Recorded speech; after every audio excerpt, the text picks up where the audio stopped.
Okay, good morning, good afternoon, good evening, wherever you may be. My name is Brian. I'm here with Allison, and this is Seven Ways Hollywood Wages War on Men.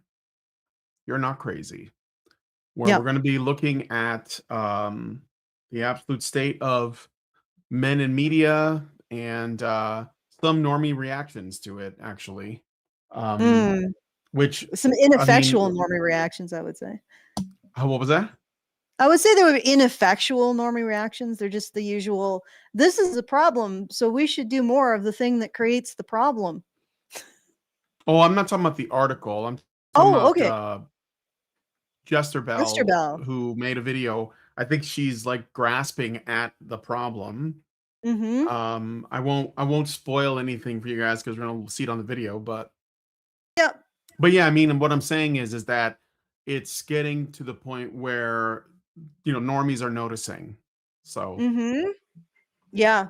Yeah, I wasn't referring to Jester Bell either. Heads up, guys, just a bit of a spoiler. We are going to be responding to someone, but you should probably hold off the rage because she's groping towards an eventual conclusion that makes sense, shall we say. She's on the right path. So this isn't, we're not presenting another crazy feminist, which you might notice by the fact that she doesn't have crazy hair or makeup. But yeah, so the woman on screen that we shall have on screen, just stow the rage. Um, don't no friendly fire today, shall we say. Okay, yeah, so did you want to introduce, or did you already introduce it? Was that the introduction? sure. No, I Does it need mean, no introduction? well, we have an article talking about. I think you guys understand that, like, our media, our stories, our entertainment, they are important. They sort of like help shape our, like, it's like a language that we all speak. And they've been attacking men for a long time in that medium, to the point where there was a channel back when I started watching men's rights content called Misandry in the Media, and it was a pretty good channel. I don't know whatever happened to it, but the guy would show commercials and TV shows and stuff and movies. So these days, you know, um, boys are left between choosing between identifying with morons, monsters, or nothing at all.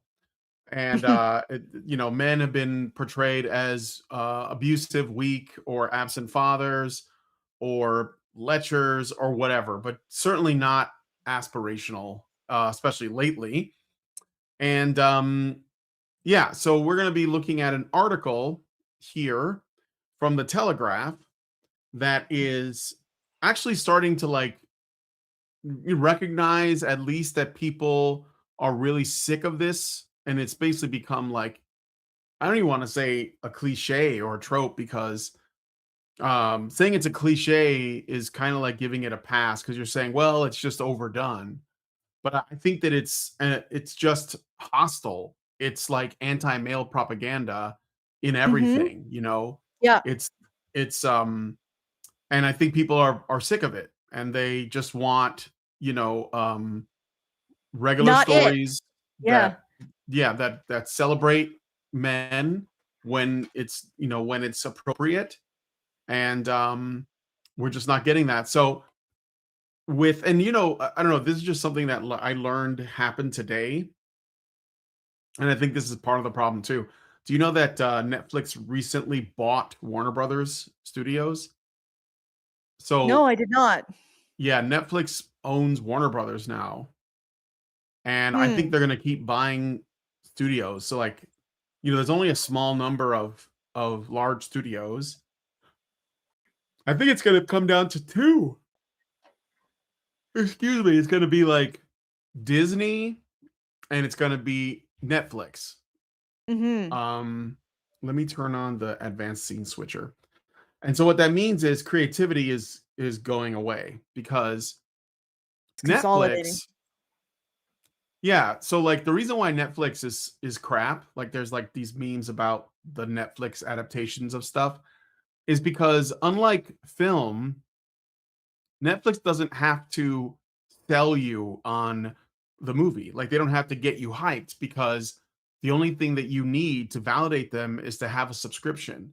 And so if you have a Mhm. subscription, even if it's for, let's say you have a subscription to watch something else, like some old movies that you want to watch that are on Netflix. Maybe you're really into, I don't know, all the Star Trek films or something. I mean, Paramount owns that, but whatever it is, you might like maybe there's just a bunch of old movies, or you want to watch reruns of Friends or something.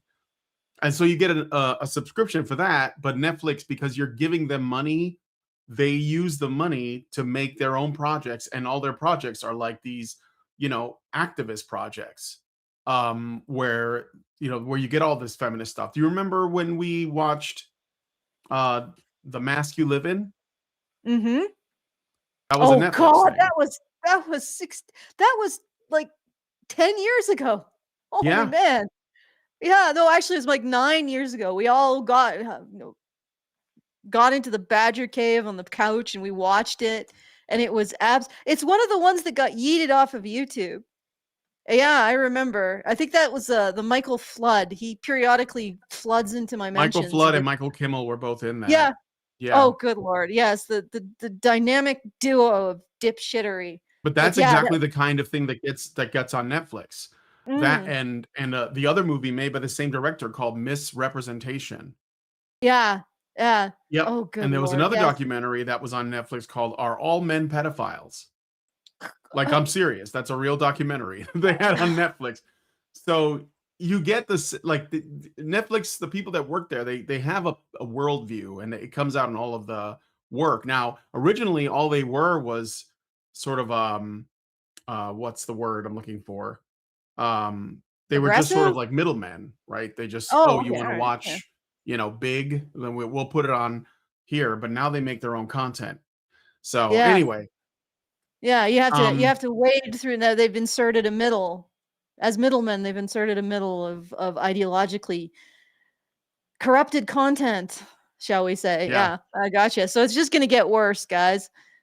Yeah, and I yeah, streaming is like theaters are probably gonna die. Like, I mean, they weren't doing well, but if the streaming service owns one of the largest studios in Hollywood, like Warner Brothers owns, all the Looney Tunes, all of DC Comics, all of Harry Potter, all of Lord of the Rings, all of Game of Thrones. Like they own all of that. Warner Brothers, they own the Matrix, like they own all those major franchises. Um, mhm, and they're probably just going to keep growing, and they're not going to put stuff in theaters. But my point is that uh this ideological rot is going to grow. And so mhm. but people are not interested, or at least In there it, seems to be yeah. pushback. And I think the Telegraph is trying to address this by recognizing it. And I just want to point out before we get into this article that I'm pretty sure, I'm going to make a prediction. I haven't read this yet. I want to make a prediction. Everything they're going to bring up, we've been talking about it for years, like Yeah, 10 at years, least probably 10 longer. years. Yeah. Yeah, No, everything that's they're what I'm gonna bring up, predicting. but then they won't have our particular chutzpah No, of actually embracing the actual solution to the problem, which is to stop doing the problem. Because you'll notice that every time we have these articles, they'll say, "Oh yes, we men have this problem, boys have this problem, there's this problem, this," and then the end is, they all need to man up. Don't blame women, yeah. yo, and men need to man up. And I it's guess like, the world's changing now. Men are losing power. Blah, blah, yeah, blah, blah. some more Yeah. of the problem. They're just going to apply more of the problem, and they think that solves it because that's always solved something or other in the Well, they past. So get it to must, say that they talked about it. yeah, That's they get to say that they talked about. We well, we we talked made about it, but I guess. an attempt was made. All An attempt was right. made. So before we get into the article, why don't you do the things? All right, so I'm going to do something a little different. For those of you who are long runners, you probably remembered this. If you are able, that is, you have the means to support Honey Badger Radio, but you're not currently doing so, could you just take a moment and think about why that is? And if you believe that we're saying things that need to be said, We're talking about things that need to be talked about, and we're doing it in a way that most people seem to be incapable of, which is we can stow the blaming of men and we can actually place some blame on women. It's possible we are able to do this fantastical thing. If you think that's important and you have the means, just ask yourself why you don't support, and please tell me the answer to that. Dig deep. Give me the real answer to that and send it to badger@feedthebadger.com. That's badger@feedthebadger.com. And if you ask yourself, well, why not? You ask yourself that question and the answer is, well, why don't I? Then you can go to feedthebadger.com/support and help us out. I have a little mini fundraiser that's going to fill in the gap because we've had a bit of a loss in subscription revenue just because of the times and also people's lifestyles change and stuff like that. But I would like to start to address it before it becomes a problem. And I know part of the reason why is because I haven't been doing a lot of effort into selling people on actually investing in this content and this concept. So if that sounds good, you've asked yourself and you're saying, well, I don't really have a reason. Why not? Then go to feedthebadger.com/support and help us out. And if you want to send a message at any time throughout the show, you can do so at feedthebadger.com/justthetip. Very best way for you to send us a tip. And if you so choose to send us a message attached to that tip, feedthebadger.com/justthetip. All right. So let's get into it. Okay. So the Telegraph. Men portrayed as either frightening or pathetic in film and TV. Calls for a masculinity reset to provide boys with positive role models in popular culture. So now, okay, they're setting it up. Why is this Mm-hmm. happening? Because men they're basically not making as much money. That's what I think is going on. So, Mm-hmm. all right. By Charles Hymas, Home Affairs editor. Men are being portrayed negatively in popular culture as either pathetic or frightening, most people believe. What God. people have Most it people have it in them to actually say that this is how other people feel. Yeah. All right off the bat, that is the most mealy mouth statement. Why not just do an investigation on how men are portrayed in media and give us the real facts? Not this like, oh, people think. Because the thing is that they can reframe it as the people are wrong and we need to correct them, as opposed to taking responsibility for how much of this bilge they have injected into the media landscape.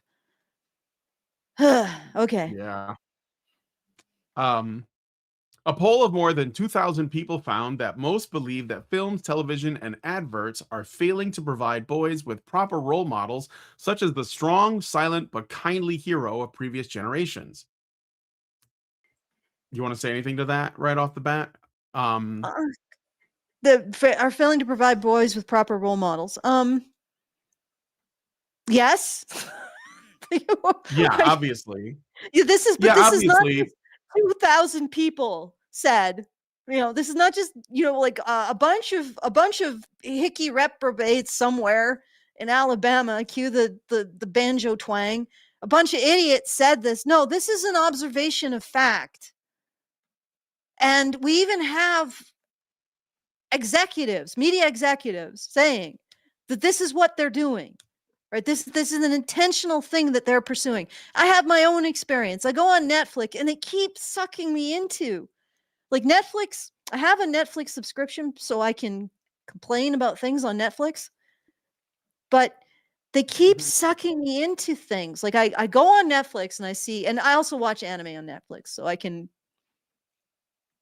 I Yeah, guess, it's like I was saying before, like there might be like something genuinely good that you want to watch yeah. that was that 'cause there's the stuff that Netflix makes for Netflix, and then there's the stuff that Netflix hosts for like people who are doing, like anime, like foreign films, things like that. Mm-hmm. So yeah. Yeah. So I apologize to everyone, but I do have a Netflix account, and like I said, I watch anime and I watch things, and then sometimes Netflix managed to pop up something that looks like it could be okay, right? Recently, it was Nero the Assassin, and they had like a an image of him as a main character. Doing the like Han Solo thing, like a dissolute sort of anti-hero. And I was like, okay, that looks like we could Mhm. have some adventures with this dude. And then I click on it, and first thing I noticed, and it's the first thing that sort of made me go, something stinks here, is that they had for the actual splash page of the video or the show this one-eyed female character, and I'm like, okay, who's what okay, what are the odds that this is going to be that was the decoy protagonist sucking people like me into this stupid. But I said, okay, maybe maybe I'm being paranoid, maybe I'm slightly paranoid. So I watched 4 episodes of this, and every single man in it was a horrible shit stain of a person, except for the black dude who was a noble knight, and maybe the assassin, who's like a typical extremely dark anti-hero, but he's just on the edge of villainous, and you're like, and then maybe the priest, but the priest turned out to be tainted because he's willing to kill a kid. So it's like I'm like watching all this play out, and the woman that I saw on the splash screen, the one-eyed woman, ended up being a villain up to the 4th episode, when suddenly she switches to being in the right, and I'm like, Like a click down. misunderstood, Yeah, a tragic misunderstood, yeah, tragic victim. kind no, maybe, yeah, maybe probably victim. And then I'm like, yeah, yeet, no more. And I was Yeah. like, they sucked me into that. And then they did a Splinter Cell one where I got to see like this cool older spy guy doing spy stuff. And I was like, oh, Mhm. okay, this is gonna, like I can watch this and enjoy a male protagonist being awesome. That's all I freaking want. Just let's have some adventures. And then I got the rising fear because there's like a acceptably mocha female character who's just really, really awesome spy, and I'm like, oh Yeah. god. So I'm like, okay, all right, I'm not gonna yeet this immediately. I'll watch the final episode. And I swear to God, the really cool older spy dude does nothing. He's absolutely useless in the final episode. So I'm like, nope, yeet. And Of they keep course. doing this. But Netflix keeps, and I think they know that audiences have this problem because they're framing these new releases in terms of, hey audience, hey lover of action heroes, somebody who really likes Han Solo and Indiana Jones and I don't know, maybe Rocky or all of these kinds of cool action heroes who did have a little bit of soul. They weren't completely invulnerable slabs of muscle. Luke and all of that. No, they have most of them, most even the Yeah, ones that they claim were, James sort of Bond. two-dimensional action heroes were actually very interesting and complex characters that men Yes, appreciated. exactly. Yeah, Yeah. but they're doing this thing. They're doing these splash pages, and they're like, you're a person who enjoys a swashbuckling hero. Look at this. And then they bait you into it. And Nero the Assassin has to be the most clever one because they actually kept me on for 4 freaking episodes before they shoved their fucking flapping girl boss bullshit into my face. And I was like, but they're sucking you in. So they have to know that people are rejecting the shit they're presenting, because now they're putting like a skin of an actually interesting character on this girl boss slop. Like they're Yep. they're they're they're throwing a hologram of an actual, like from Blade Runner for 2049, you have a hologram over the green slop that he was eating or whatever. Yeah, of a Yeah, nice yeah, meal. yeah. Yeah. That's what they're doing. They're throwing a hologram of an actually cool male character over the girl boss slop that they're offering. Mhm. And so they have to know that people are rejecting it because now they're trying to disguise it. They're learning, but it's still Yeah. shit. It's still I yeeted that. Like, I don't want to watch it. Right. And not only that, but I so don't want to watch this stuff that I've started to become irritated at classic more women action heroes like Ripley and Sarah Connor. Like I'm starting Mhm. to be like, I don't even know if I want to watch that. Go back Yeah, into the I mean, kitchen. it has a yeah, it has a way of, like, corrupting Everything everything, it like, even touches. retroactively.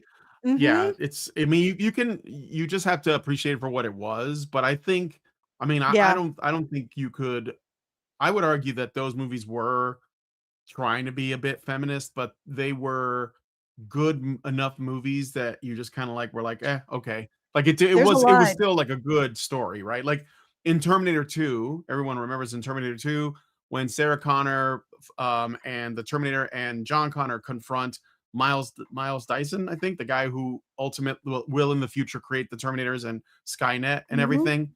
And Sarah Connor gives him this like writes him the riot act, like gives him this speech about men like him built the atomic bomb and all that.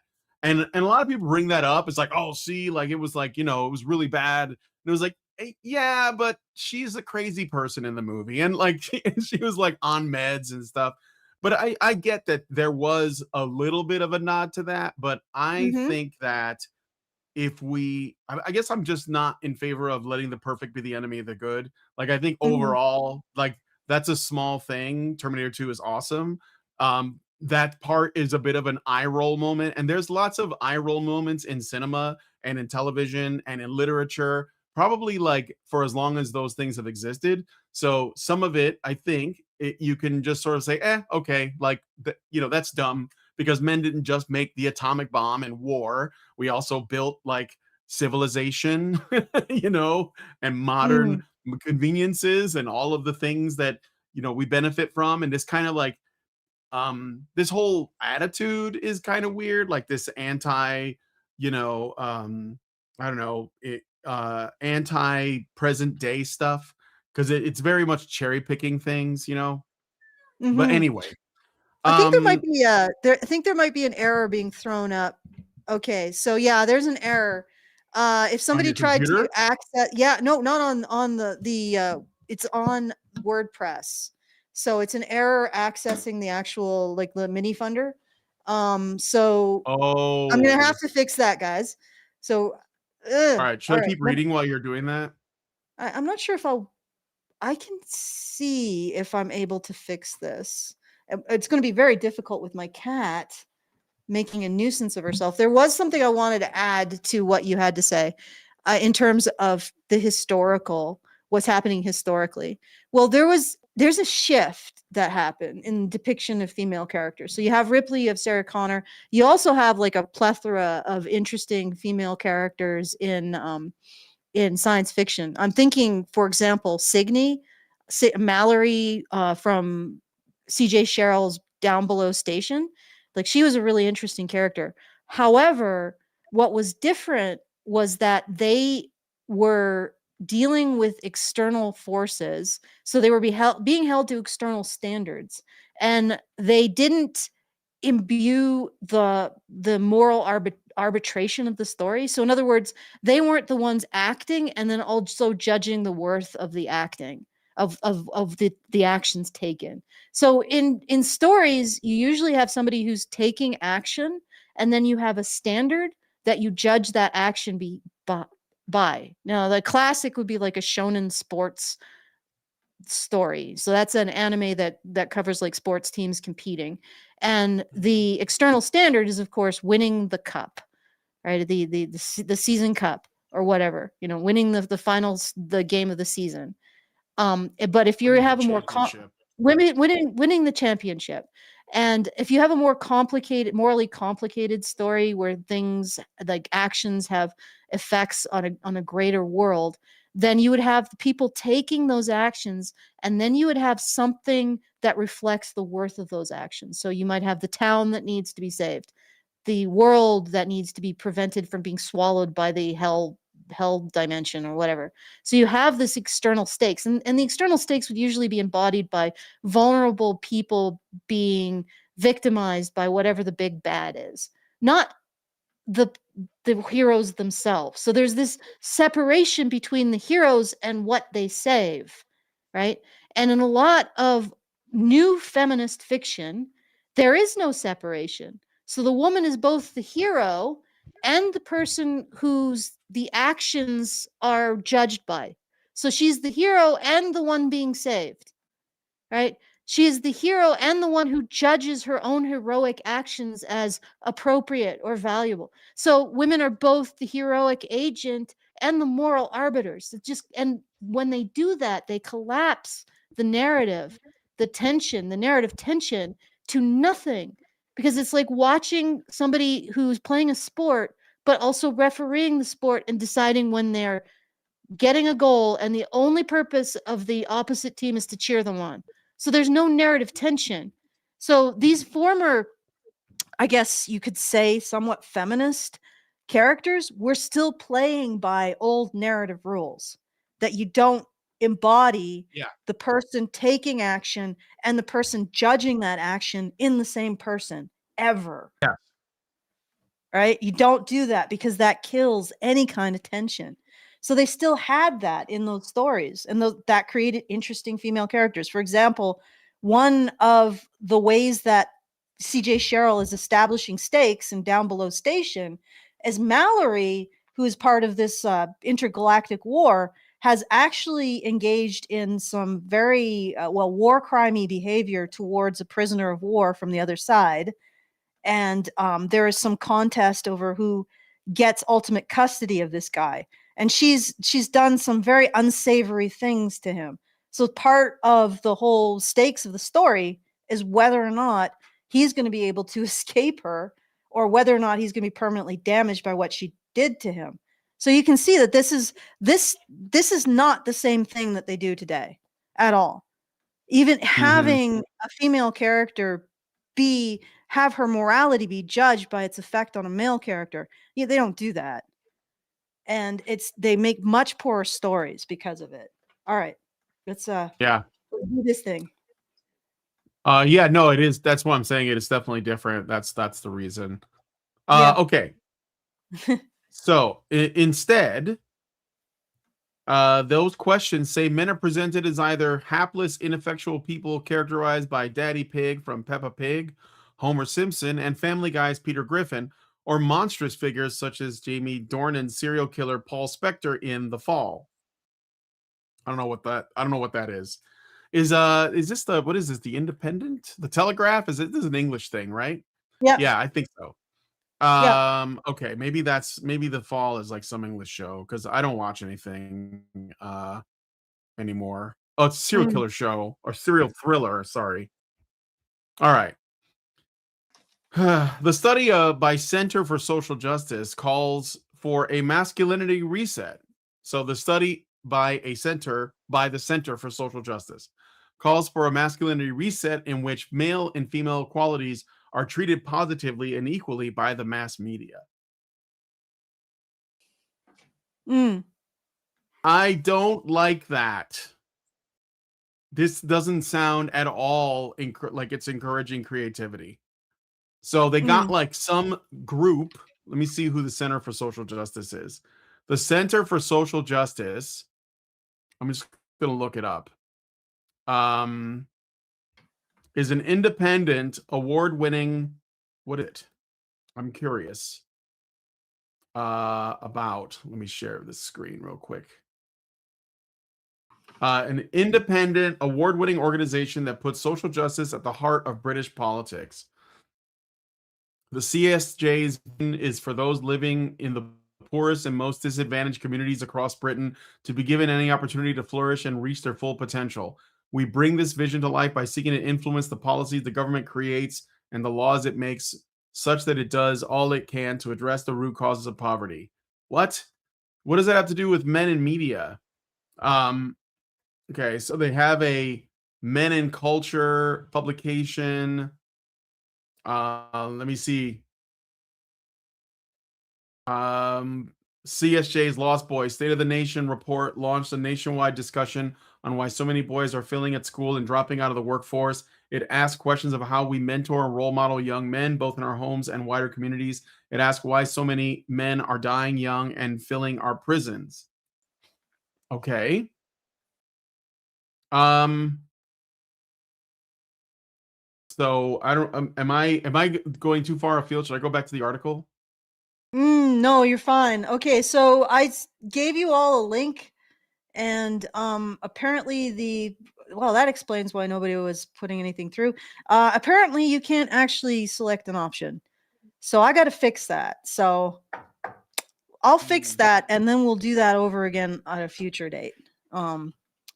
If I can fix that, I might have to actually contact DreamHost and say something is wrong. What is going wrong? Please tell me.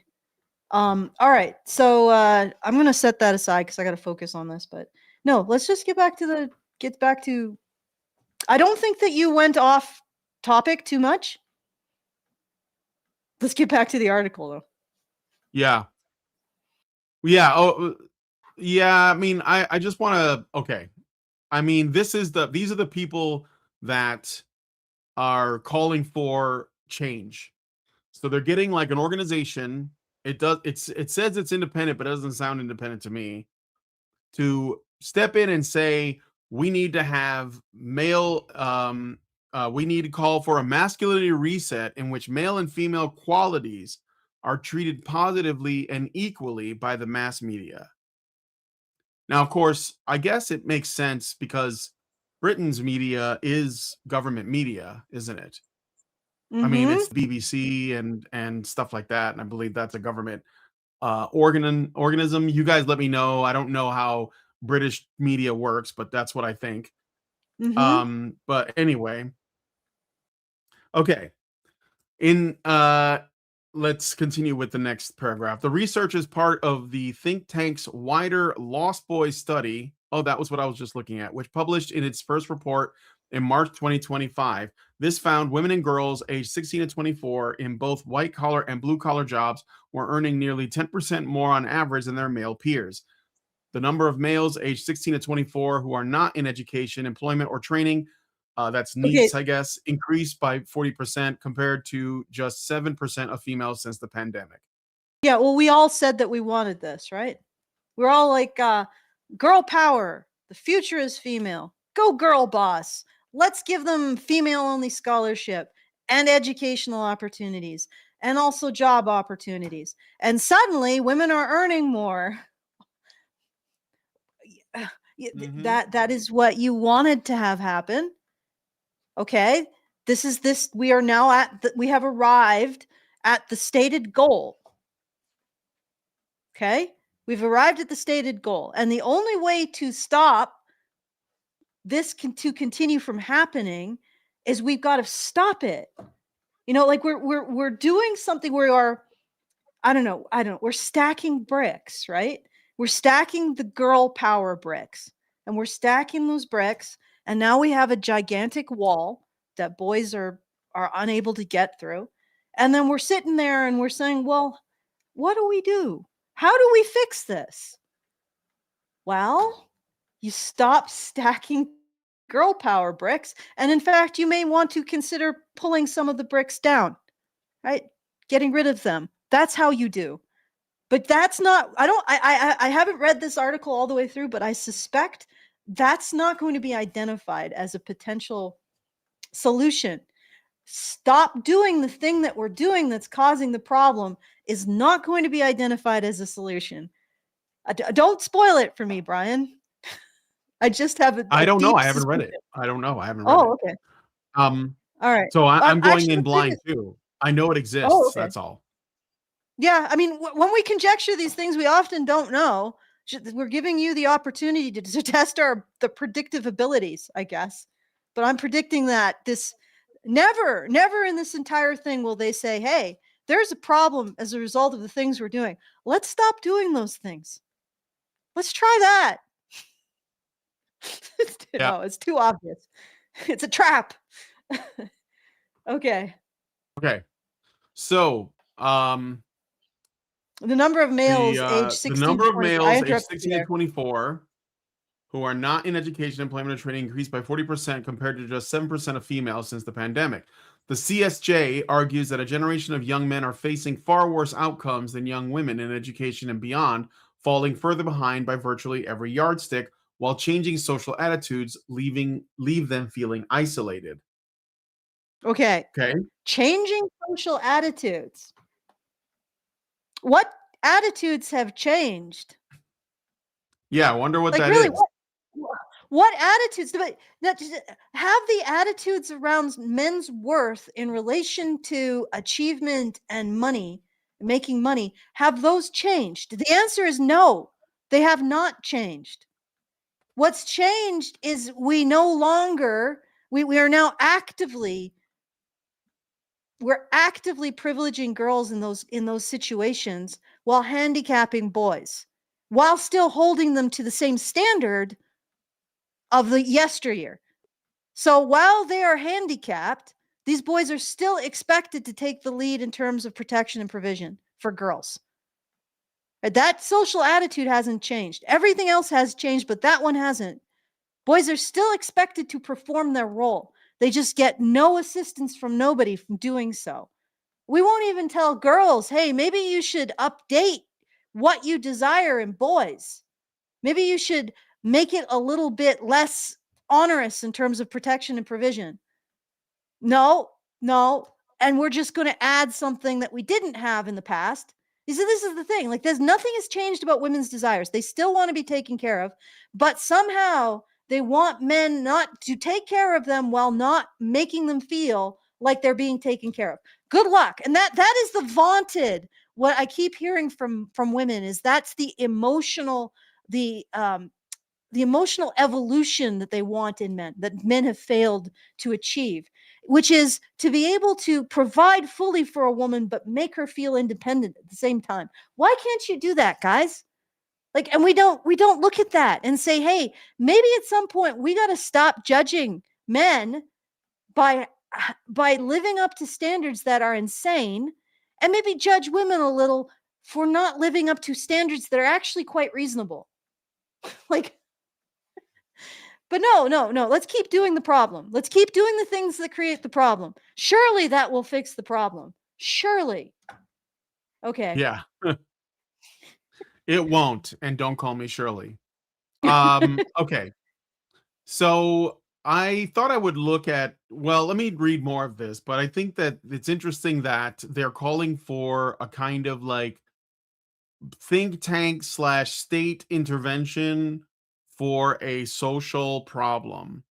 Yeah. That's that I'm just it just sounds like a, let's say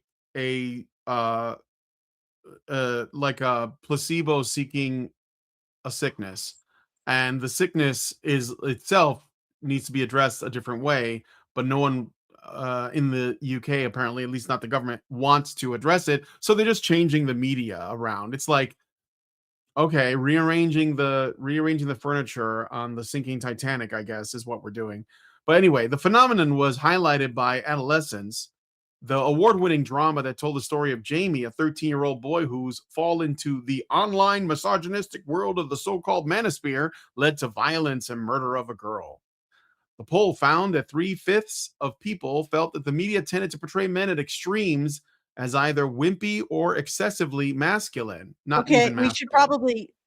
probably, I haven't been telling you this, but we should probably stop in between paragraphs. Okay. Adolescence was a complete fiction. Like, and I know it was fictional, but it was complete fiction at the same time. There was nothing factual in adolescence. He came from the demographic least likely to engage in violence, right? Least likely. And I don't mean white. I mean, he had a father who cared about him. Like, that is not where the problem lies in society. It's not where the problem lies. The problem lies with another configuration of a family, which actually isn't something that's possible in the natural world, which is a single mother. Humans were not meant to be single mothers. That's why we're so useless at it. Like, it just doesn't work for us. And in the wild, there's no way a woman would even be able to get the nutritional quality, the nutritional amount to actually become fertile without an extended kin network. People don't know that. Like, it's actually extremely difficult to keep women in a condition where they are fertile. And there's probably a reason for it. And that reason is you don't have children outside of extended kin networks like we're doing, right? Mhm. We don't have children without an involved father. And usually that doesn't work really well either. You usually need an involved father and his family to provide resources. But unfortunately, we don't have those natural conditions limiting how many fertile females there are. So we have this completely artificial scenario where kids are not being raised with sufficient social resources to actually attain a cognitive adulthood, like a real cognitive adulthood, pro social cognitive adulthood. So instead, they remain morally immature. And then you get the high volume of murderers, rapists, thieves, general miscreants, and also radicals who want to destroy society, all from that lack of socialization, which single mother is. That's the primary harvest. That is the primary product of single mothers is dysfunctional children. And no, I'm not going to qualify that. I'm tired of flattering women and making them feel good about themselves. This is a very toxic way of raising children. Now, if you had a man who said who married you and then was like, "Yes, let's have children. I will totally be part of those children's lives." And that man just disappeared like a fart in a hurricane someday. Yeah, sure. I feel bad for you. How many single mothers does that apply to? How many single Mhm. mothers had somebody who didn't just say one day, like in a drunken fit, "Hey, I really like you," but actually was like, "Yes, let's go to the courtroom and sign on the dotted line. Let's make this official. Yes, I want children. I'm going to go out there and buy little baby booties with you." And then suddenly, I don't know, year 3, he just disappears. How many of you can say that? You are the ones who deserve sympathy. The rest of you chose. And the fact is that we are dealing with serious problems as a result of giving women this choice. Yeah. Okay. And, All right. not and celebrating no matter what they choose, right? So, this Yes. is the thing I wanted to that I was gonna bring up what you brought Ah, up. okay. Well, you will be So squeezed. All right, maybe divorce not. rates in the UK are trending down, but they were, Oops, um sorry. Oh. what? Oh, I accidentally poked her in the eye. Well, I mean, I had my thumb out like this, right? And Mhm. then she turned into it. Yeah, so divorce rates are trending down. They were higher, but they've been trending downward. However, we know the fertility rate is down as well for, let's say, well, for the native British population, not the newcomers. And also fatherlessness is a big problem in the UK as well. Um, there is the breakdown in family is a big problem. So like the thing is, you have boys growing up, they don't have a person in their life to model their let's say behaviors on. They don't have a father that's involved. It also affects the girls too. They don't have a model to look at in other men. Mhm. And this is something that could be solved if, let's say, I don't know, they worked on shared custody or some other laws to sort of reform so that single moms are not as prevalent. And granted, in the UK, it's not as bad as it is in. I don't think it's as bad as it is in the US, for example, but it's still, I think, an issue that is creating these troubled kids, especially Mhm. boys, Man right? deserts. Mhm. Yeah, man deserts, exactly. And so like the thing that is interesting about this is that the show Adolescence takes the scenario that is the least likely to produce a murderous boy, Yep. and they make it the case like that. Like it Yep. basically becomes, oh yeah, you want your son to like become a misogynistic red pillar and kill a girl in school, well put a father in the home. Like they literally, the opposite is true. And that's interesting because the person who wrote that story could have picked any kind of family arrangement he wanted, and he chose that one. Mhm. And so like I think that the problem isn't even so much that I don't know, like there's only a few different archetypes of men, and yes, they're not positive. I mean, that is a problem. But maybe like just you're literally just creating, war propaganda against men in your Mhm. content. Like that show, which was showed in Parliament, and Keir Starmer talked about it, called it a documentary. The Prime Minister called it a documentary, said we got to act on this. Like that's propaganda actually doing what it's supposed to do, and then the government gets behind it like it's real. So like Mhm. this is like extremely anti-male and anti-family what's coming out here. And so Mhm. I don't see if the CSJ is saying that we need some balance, are they going to say like go out and make a statement saying that content like this is absolutely anti-male like 100%, this isn't even real, the truth is the opposite of this? Like, Mhm. you know? No, of course they're not. Yeah. No, of course not. But I will, I for whatever reason that particular fundraiser is not working, but please go to feedthebadger.com/just the tip and send us a tip. Come on, guys, send us a message. We want to hear your interesting I thoughts. did get They're one. very interesting. I did Oh, get we I just do. got one. Oh, Yep, cool. Albatross, thank you, Albatross, just gave us $5 and says, these media depictions will never change until a large portion of people see that much of critical intersectional theory is anti-male and anti-relationship and anti-heteronormativity.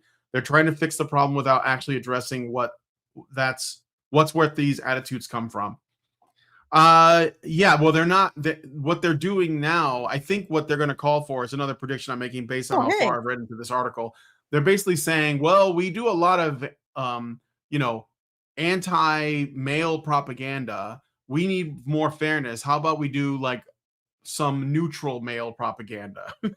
Maybe not all the men are bad. Maybe some of the poor men, the gay men, the black men, maybe those guys will be better guys because they've already been doing that. Even though a lot of times those men end up getting shit on for a different reason. So maybe they're just gonna like pump the brakes a bit, but I don't think they're going to actually say, none of this is authentic. That's the problem with it. Like none of it feels real, like Mhm. stories can be untrue, not like fictional in terms of like their actual, like I don't know, realism, but can say something true about like us, about our lived experience as humans. And these don't do either of those things. They're just agitprop. So Yes, exactly. Um, all right, so I want to give a big thank you to Ajax because he managed to get through. I don't know how he did it, but he managed to get to the actual fundraiser and put something cool. through. Congratulations. Not only did you give us $25, you also managed to navigate my mess. So thank you. Double kudos to you, Ajax. You certainly live up to your name. Um so yeah, that and I guess we'll read a bit more. Or All right. I could yeah, we'll read a bit more. A similar 57% said that the male role models in popular culture were less masculine than those in past generations. Two-thirds said that boys lacked proper role models across popular culture. So, yes. I mean, I think that, like, first of all, in a way, we don't have the same stars that we used to have. Like, we have, like, today, we have, like, what, Ryan Gosling, Chris Pratt, and these MCU guys, Chris Helmsworth, Chris Mhm. Evans, the Chris's. Um, Chris Pratt's cool, I think, though. right. I like Chris Pratt, the thing is, he's more of a comedy guy. Mhm. He was always a comedy guy. He just happened to be like getting good shape for a movie, and so they were like, "You're an action guy now."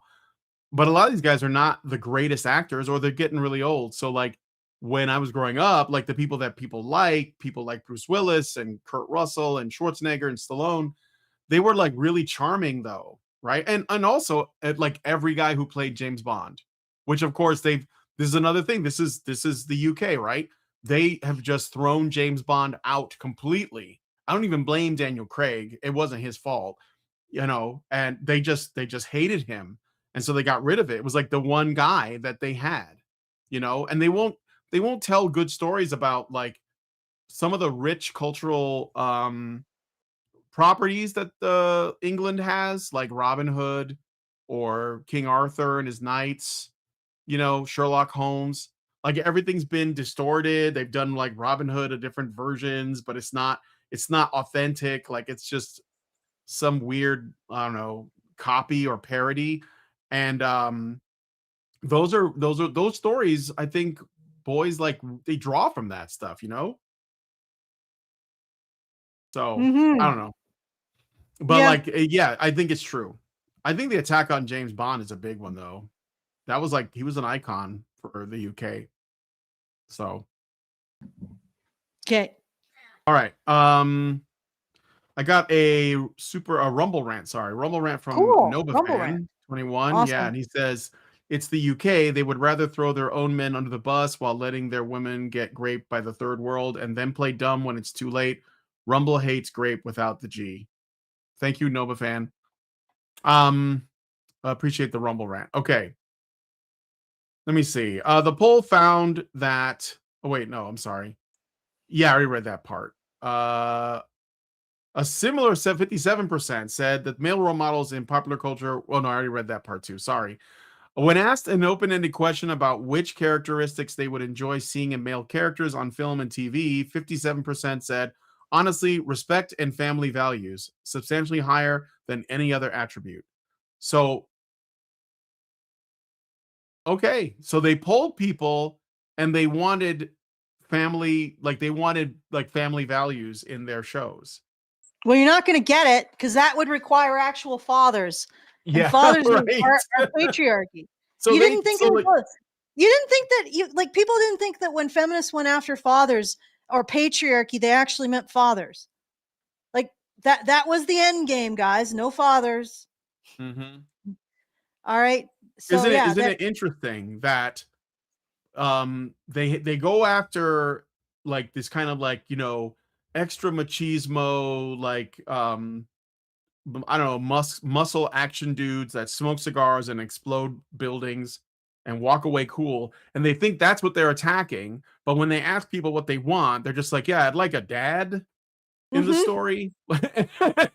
And a lot of these action hero guys I just like talked about were dads. Like you Yeah. Die Hard, a Christmas movie, by the way. Um, Bruce Willis's character is a father, and he's basically just going through a separation in the movie, and at the end he gets back with his wife. um that's like the heart of the story. So like they attack a cardboard stand-up straw man Yeah. of what they think men like, and it turns out that men just want to see involved dads. Yeah. So and family values, right? Mhm. I don't know, it's Yeah, interesting. no, it is. It is interesting. Hmm. But that's the problem. In order to have family values and that kind of masculinity, you actually have to have a father in your story. And guess what? They're not going to do. Yeah.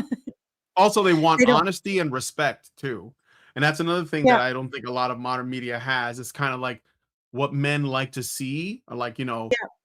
uh, a sense of honor, merit, hierarchy to some degree in the story. And they don't get that. Like that, you know what the hot show is right now? I don't know how popular it is, but there's this show with Kim Kardashian in it. Have you heard about this? Mhm. No, Have I you heard have about not. it? Oh, I don't it's follow. it's Yeah. it's bad. Like, I forget, I think it's called All's Fair, and it's like a bunch of girl boss lawyer women that they basically the whole show is women just backbiting each other and like, blackmailing each other and like just like screwing each other over. It's like Mean Girls, but like high flying, like Corporate insane. I lawyers. haven't Yeah. watched it. It's on Hulu, which unsurprisingly is Hulu is owned by Disney, but it's like the most unlikable evil women, and they're just going and they're the main characters of this, and all the men are like scumbags, just like Mhm. completely worthless.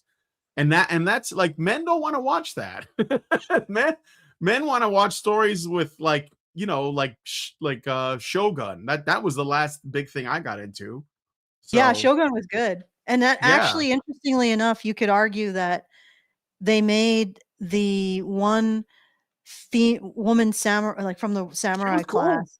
Yeah, Yeah, but they made her more of the protagonist, but it worked because again, she was fighting for something larger than herself, yeah, and she was willing to sacrifice for it, for her lord. So that's not what you're allowed to do in Western, like in a lot of Western fiction.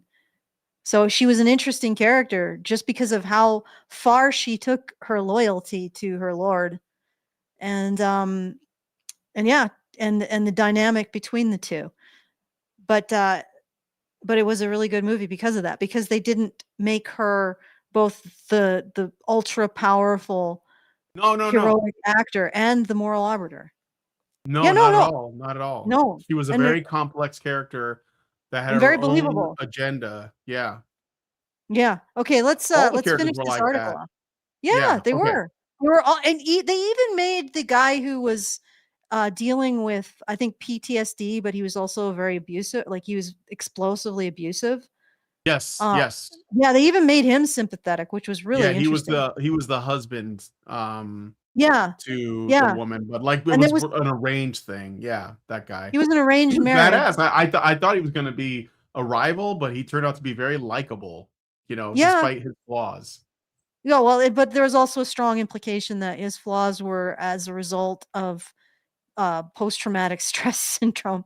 Yeah, yeah, for Like sure. he was struggling with some stuff, but he was, yeah, he was very sympathetic, and I think there are some scenes with him that people misinterpret entirely. But that is off topic. So let's get it Digression, back on okay. topic. Yeah, When digression. asked an open-ended question, no, I read that. David Gandy, one of the world's most successful male models, said, "I noticed when my daughter started watching Peppa Pig how the father is treated like a bungling fool who gets it wrong, while the mom gets everything right." I've never seen Peppa Pig, but I don't. I'm not, and it's sad because this is like a kids show, right? So this Mhm. is how early they put this stuff in. I don't think it was like Yeah. I remember in the past. Hell, even Steven Universe, I think the dad on there wasn't garbage. But Mhm. yeah. All right. I like to empower my girls and teach them about powerful women and what they have achieved, but men are just as important and we have to shout about what's being achieved by them too. Wow, very safe answer. But first of all, guys, allow me to do a land acknowledgement. Women are awesome. They're great. I have a couple of I think women are the bee's knees. But do you mind if we also kind of treat men a little better? That's okay. But women though, women, I know we gotta. I know they got a lot of problems. We got to address that. We got to talk about it constantly. As a matter of fact, even now, as I'm talking about men, I'm going to talk about women a little bit just so that we're all clear. I don't hate them. Okay. All right. Women are awesome. Let's also talk about men, but women are awesome. I'm sorry. I'm No, just they're so not. annoyed with that. I know that he's just being like, again, I think it's not even fear. I think it's just people are just programmed to have that reaction. Like they just immediately like just go into, like the programming just says acknowledge women first and then you can get to the thing you want to talk about, you know? Yeah, it's ridiculous. And also women are not awesome. No. No. I just gonna sit here and just not qualify that. I'm just gonna sit here and I'm just gonna sit here and stare and just make everyone feel uncomfortable. I just gonna do Yeah. it. I could just feel everyone cringing right now. All right, let's move on. All right. Baroness Nikki Morgan, the former culture secretary and new chair of the Advertising Standards Authority, said, quote, "If people only ever hear about misogyny, sexual assaults, and violence by men towards women, no doubt it's going to affect how boys are seen." Are you kidding? Have you considered that? Have you guys considered that? That then people might start perceiving people a certain way if you keep telling them this? I have a solution for you. Of course, it doesn't work in the UK because you've got like uh, archaic laws around rape. Yeah, You you could just literally, yeah, there's that. Yeah. you could just be transparent. and tell everyone about how high the rate of women and girls engaging in sexual assault actually is.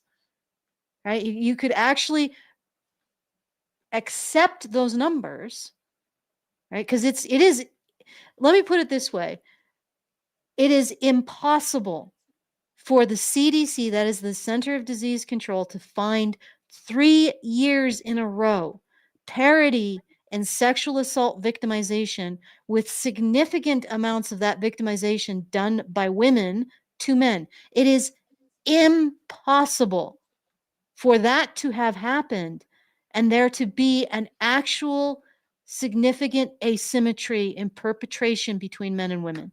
It's impossible. This reality is one in which men and women perpetrate sexual assault at roughly the same amounts on the opposite sex. That is reality. That is the reality we live in. What you guys could do is acknowledge that, stop pushing ideological science, and then boys won't feel like they're singled out. And we would actually be embracing a truth about our natures. But you're not going to do that because making boys scapegoats makes you money, which is why we're at where we're at. Okay. Mm-hmm. All right. Oh, I wanted How? to give a thank you to somebody. Oh I yeah. forgot. Go ahead. Spiky Helmet Badger has put $50 through. So thank you, Spiky Helmet Badger. Thank you, Spiky Helmet Badger. You can call him Spiky. Spiky. Thank you, Spiky. Maybe I'll just call him Helmet. How people are portrayed in the media undoubtedly shapes society's view of them. The challenge has been getting online platforms to accept they are publishers with responsibility for content in a way that TV, radio, cinema, newspapers, and magazines accepted decades ago. The challenge is getting online platforms to accept they are publishers with responsibility. See, I don't know. There's something about this whole ministry of media thing. I don't like it, even if they're claiming that they want to give us something that I'm in favor of. I really just want people to do it organically, Yeah, and I think that it's actually got more, let's say, staying power if it does come from the bottom up, from people yeah, who yeah, like genuinely make content that's, that because they want to make it because they think it's good because they like the authenticity of whatever the story is, whether it is, you know, I don't know, like I don't even want to say pro male, just kind of like aspirational, or something like something inspiring. Um, I don't think that you can get that from a bureaucracy. That's my only issue with that. yeah. Um, yeah. Okay. So I want, again, thank you, Spiky, for getting through that maze. I can actually give you a link that you can put in the low bar. So if you guys want to go directly to it, it is keep dash Allison dash sane. Oh, so I actually feedthebadger.com/projects /keep dash Allison dash sane. And I'll give Brian the link too. And thank you to Yeah, put it in. Spiky and I'm ready. Ajax. Yes, thank you to Spicy and Ajax. I know Spicy, Spicy Ajax. Thank you. You guys went the over and above there, over and above to try to locate the place to put the funds in. All Yeah, right. Yeah, I just sent it to you. So I think I Brian's gonna got it. I put it in put the it low in. bar. I put Yeah, it good. in. It's All in. right. You just gotta refresh, and it'll be there if you want Yeah, to I'll see also it. put All it right. in the chat there. Yep, I got it. It's in. Okay. It's in the Yeah, low bar. it's in the chat. Oh, guys, see it. Yep. Yeah. Okay. So I won't bother putting it in the special chat because you guys are All too right. special for that. I don't Okay. know if there's anybody in there. Let me Nah, see. Oh there's yeah, only there's three some people. people in there. Yeah. There's only a few people. For some reason, Mm-hmm. YouTube has decided that it doesn't want to make us viral anymore, or whatever it Mm. was doing before. Well, sometimes it happens. You just don't know. So it's Yeah, it's. it's just I guess like it's still worth lightning. doing. Yeah. What? It's just like it hits like lightning. Like you just like, oh, okay. Well, today your show is going to be super popular for no apparent reason that you can Yeah. ever actually reverse engineer into anything. The algorithm All right. god has blessed you. Bless you, my child. You shall have some short popularity. Okay, All let's right. go. So, no, it's fine. Neil Brand, a playwright, composer of film Let's go. scores and radio for film critics, said, quote, "There is a sense that men and boys are growing up with a society that is disempowering them. I think cinema has led this charge, even if it's only reflecting what society is doing." Okay, yeah, I think that's some people say this is like ever since Me Too or whatever. I think that it is the cinema or like our culture is trying to reflect what it thinks is happening in the real world, but I think it's actually perpetuating it. Mm, And they get it from, what they learn in their when they go to film school, they learn it from their teachers. They get it from the media that they're kind of like trying to like take inspiration from. Like if I grew up and I loved Mary Tyler Moore, and Mary Tyler Moore was a big old feminist in her day, but I'm gonna emulate her because she's my hero or whatever it is, right? So it's kind of like a self-perpetuating machine. And so it's hard, it's like a chicken or an egg argument in a way. But yeah, it's been going on for a while. Um Okay. Feminism and the hashtag Me Too movement of the past 20 or 30 years has been incredibly important and necessary. Here's more of that land acknowledgement. yeah, and I just like it's like, oh, the last time that feminists stabbed men, that was absolutely important and necessary, right? And then Yeah, right. feminists Yeah. stab men again, and then instantly they go that um what's the next hashtag? Men dead was absolutely necessary. It was absolutely necessary to tell all men that they should all be dead and the world would be better off. But can we stop now? Can feminists stop stabbing men now? Men should have been dead yesterday. It was absolutely necessary, but men's I don't remains even should be think he's saying we should annihilated stop. and I'm not even eject. sure that he's No, saying that. no, he's not saying that. Mm-mm. These individuals who say the last time that feminists stabbed men was absolutely necessary are going to say the same thing. And even if they say, well, but feminism should stop now, right? This is going, it's too far. The next time feminism goes even further, what are they going to say, guys?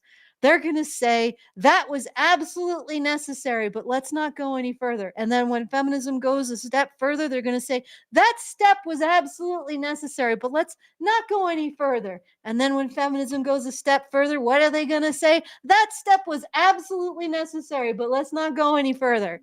So they're always caping for feminists. Even the people who say that they're criticizing feminists, they're caping for feminists because they're Mhm. always signing off on the last thing that feminists did. Me too. Oh, that might have been that was good. That was important. That was vital. Really?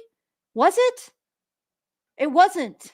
Not if it didn't include an acknowledgement of how much sexual harassment and abuse women were also doing. Right? That's the story. That's the conversation we need to have right now. That wasn't being had, was it? It was just another way of scapegoating men and boys to make money, which these people who are part of these feminist NGOs are openly admitting. They're openly admitting that this narrative makes them money. They're saying it. And then these people are signing off on it. Like the feminist NGOs are like out there saying things like, "Yeah, it's a good year. It's a good year for our wallets. Good year, good crop of Me Too accusations." And people like this are like, "Oh yeah, that was really important. It was really important that those feminist NGO board members get their $1 million freaking kickbacks from all their NGOs that they're part of. That was really important." And then the woman on the ground has a worse time in business, but it was really important to do that. Really important. And men are suffering, of course. Everyone is suffering. But it was really important to make sure feminist NGOs, CEOs of NGOs got their money at the end of the year. That was really important. That was, Mhm. yeah, feel edified. Okay. All right. What it has meant is that the less able and less socially responsible writers and filmmakers have gone for the obvious story. If you're talking about women being empowered, which is that the men have to lose that power and that the balance can't be struck between the two. Well, yeah, duh. Like, Yeah, I mean, like this guy. but here's the thing. Yes, you're going to have to take, well, power away from men, or at least you're going to have to take positive regard in media away from men to make women look better by comparison, because you're always wanting to make women look better by comparison. Like anything you can sacrifice of men, you put on women, because that's the point. Everything is judged by supposedly benefiting women, even if it doesn't, according to feminist conjecture of what benefits women, right? Even if it doesn't benefit women, we're going to do that because it makes women look better relative to men. So ultimately, you're going to sacrifice everything, every positive depiction of men in service of raising women up. That's what's going to happen. That's what we chose to do. And that is what we have done. Oh, okay. And Yep. then the last line is just, okay. If you had Somehow anything you or wanted, other, it requires shitty men for women to be shown achieving what it is they should be achieving. What? Oh, I see. So he's saying that we can like empower women without shitting on men. Um, no, but that's you but that's can't, not what because we've been doing. anything that you give men is something you could have given women, right? Let's imagine like we're in a fantasy epic and the man gets the green sword of ultimate truth. Well, that's wrong, because it could have been given to a woman. Your man has this particular skill set. Well, that's wrong, because it could have been given to a woman. A man fulfills a particular role. Well, that's wrong. It could have been given to a woman. That's how it works. Everything goes to women. What does that leave men? Being nothing, being an idiot, or being the villain, Yep. right? That's if everything goes to women. And that's the thing. Like, it's, if you want to show women being the future, if you want to show women being the sex that's unencumbered by human evil, because, toxic masculinity is basically just human evil and only men do it, right? If you want to show women as the superior sex, there has to be an inferior sex. So what the hell is he talking about? Like, you cannot empower women in this way without making men inferior. But the next thing that feminists insist have to be taken from men, that's okay. But the thing after that, that's where we're gonna be drawing the line. For real this time, guys. We're not just gonna sign off on the next thing that feminists do. We're for real gonna draw the line. This far and no further. Yeah. Okay. So that's the end of that article. So yeah, no solutions are offered. And even when I went to the website and I looked at the that group Center for Social Justice, and all they said was basically what this We don't article need said, but another government shorter. body. They're just like, well, I guess this is a thing we should probably look at. We're gonna look into it. That's what that's where they are right now. We'll look into Get that. everybody. Give them 200 million or 20 million, and they'll look into it and they'll write up a report and they'll put it on the desk of a policymaker, a politician.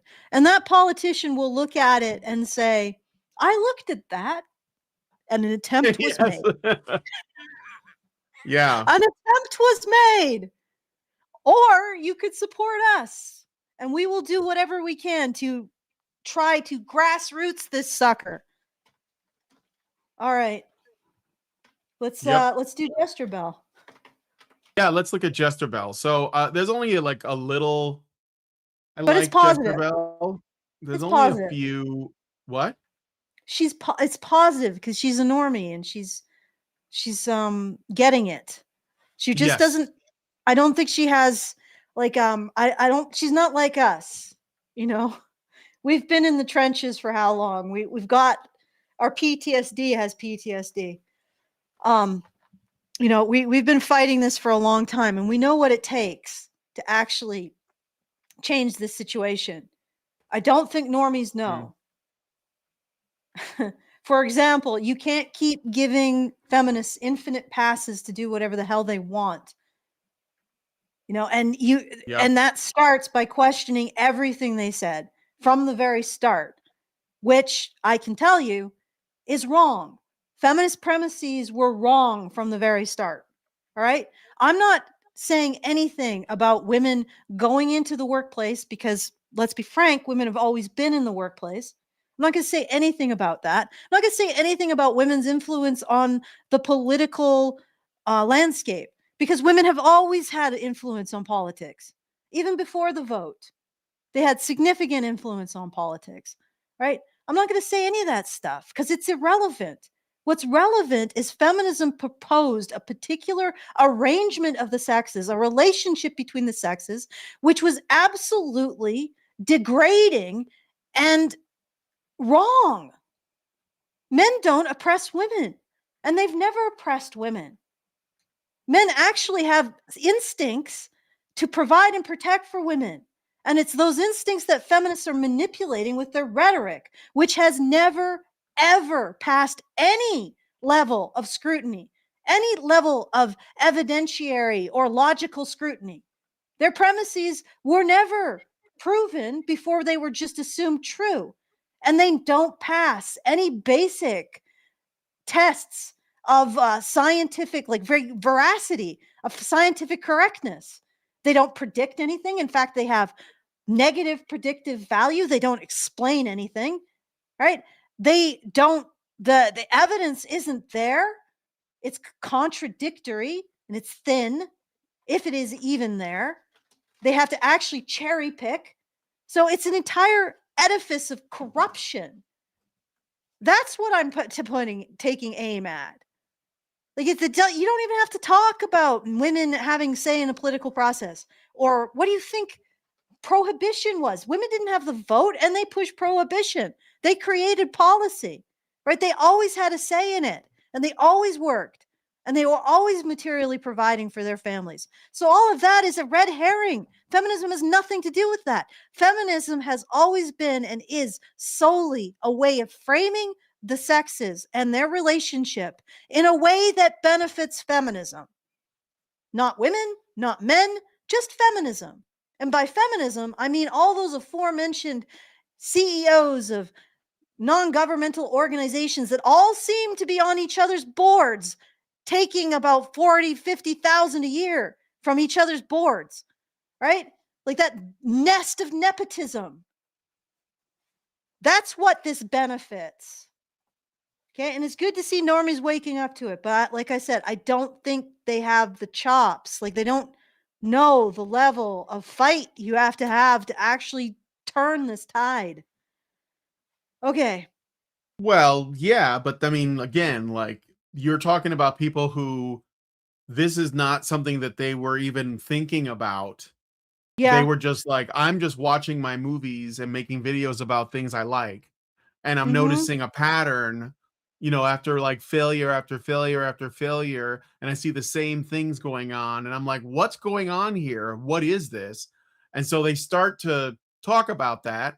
And I mean, I encourage it. I'm like, well, this is great. Like, Yeah, no, I encourage like, it 100%. again, she's not going to say everything you guys think she should say, but you're No. being ridiculous if you think that she should be saying exactly what you believe, because she's a normal person that hasn't been doing this for 10 years. She's Yeah, just no. a comic book fan. She's just a video game nerd that just saw this and is like, what? And of course, when she started talking, she's been talking about these things for a little while. Whenever she does, she gets lambasted in her comments by Yes. actual ideologues that are like, no, you can't. You sound like one of those No, red you pill can't do it. manosphere You can't do guys. it. What are you, turning into a chud? And you guys have to be like supportive of this. Like, when these Yeah. people do this, you have to show them, look, you're going to get a lot of hate. You're going to get a lot of pushback because you're going into territory that is going to lose you friends, because you are Yes. exploring a concept that is very unpopular. And I And want to encourage you to continue to do that, because if you keep going down this road, you're going to piss people off. People who have money to lose, people whose entire worldview. Remember in the Matrix when Morpheus told Neo that if you're not one of us, you're one of them. and I know that sounds like a friend enemy distinction, and we're not supposed to do that, but he's saying that there are people who are not ready to be unplugged, and they will Yeah. react hostile if you like show them that basically they have like at least part of their worldview is a lie, and they're Mhm. going to become aggressive. And you know what? You have to understand that, and you have to be sympathetic to that because you can't change that. And Yeah. so like what you do is you say, "Look, I hope you figure this out, whatever," right? And just remain, I don't know, like with love in your heart for those people because that's what you're going to get. And I think that, with Oh my I god. mean, Yeah, what? no, I 100%, yes. What I meant is that she's on the path, but it's a I know you're hard not path. attacking her. I'm just It is explaining a because hard path. she's going to talk about this stuff and she's going to say stuff that's going to piss people off because she's Mhm. still, Contending like with it. contending with it. Yes, exactly.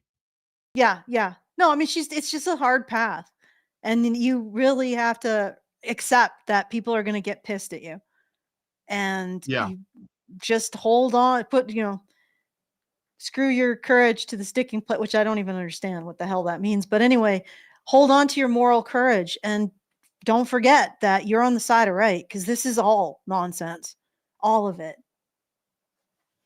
You don't sacrifice men to benefit women. That's not how it works, friends. Okay, let's do it. Okay. So first, I guess I'll just let her do the intro. Hello, everyone. Jester Bell is here, Ooh, aka. echo, echo, sir, echo. Do you have echo? Yeah, Oh, echo, maybe. sir. Oh, I think okay. Yeah. Joe Baggins. And this year I've done a Still handful of echo. videos Still talking echo. about the What's going on? depiction of. Let me put my headphones on. I don't know why this one is like reverberating. Hmm. But this will be better, Yeah. and you won't Headphone. hear it.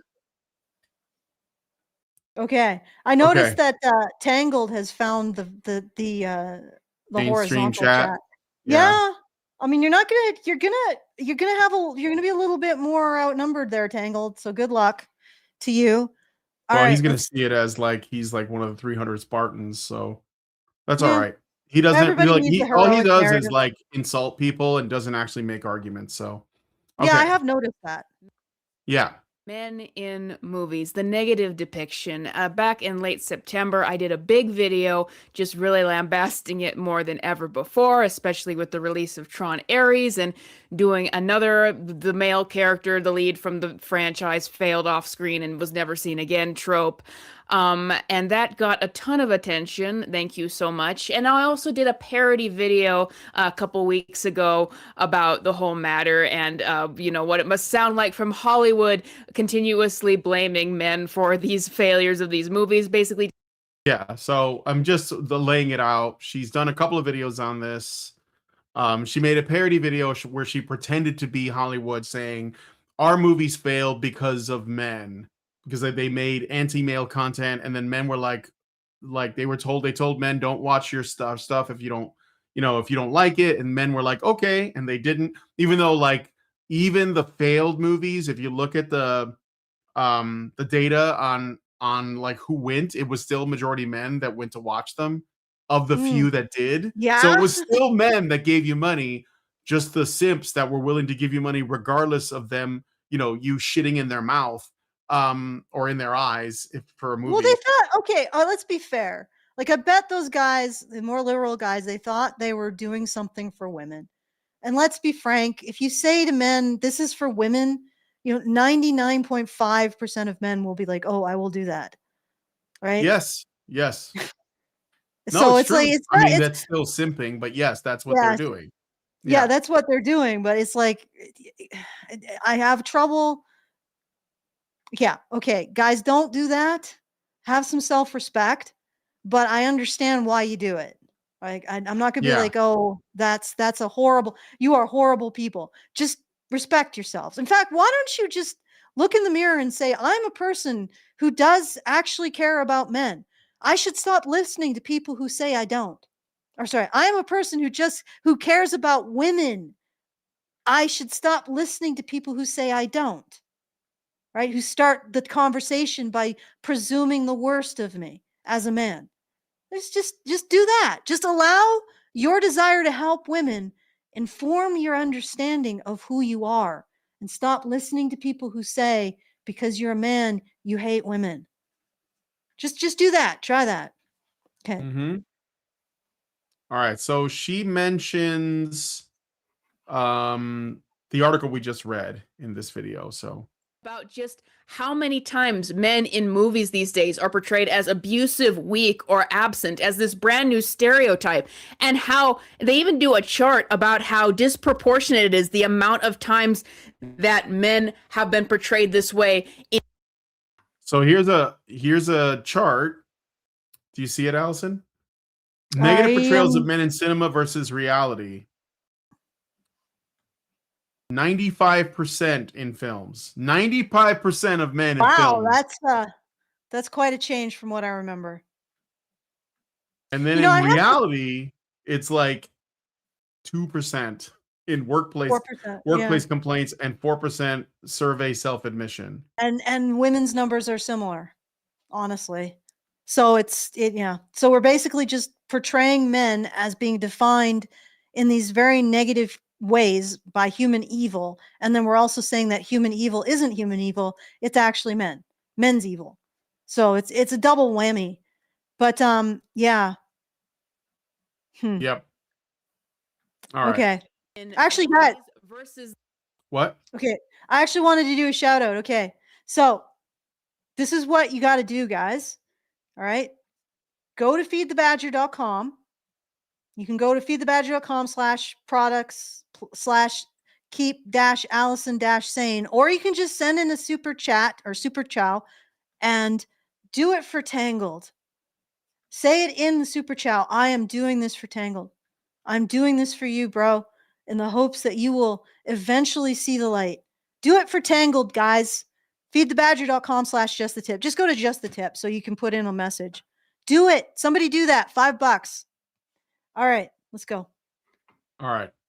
the actual statistics behind how many times men are guilty of crimes or abuses in real life. And they also showed like how movies with these kinds of depictions of men are actually more likely on a scale to get awards at.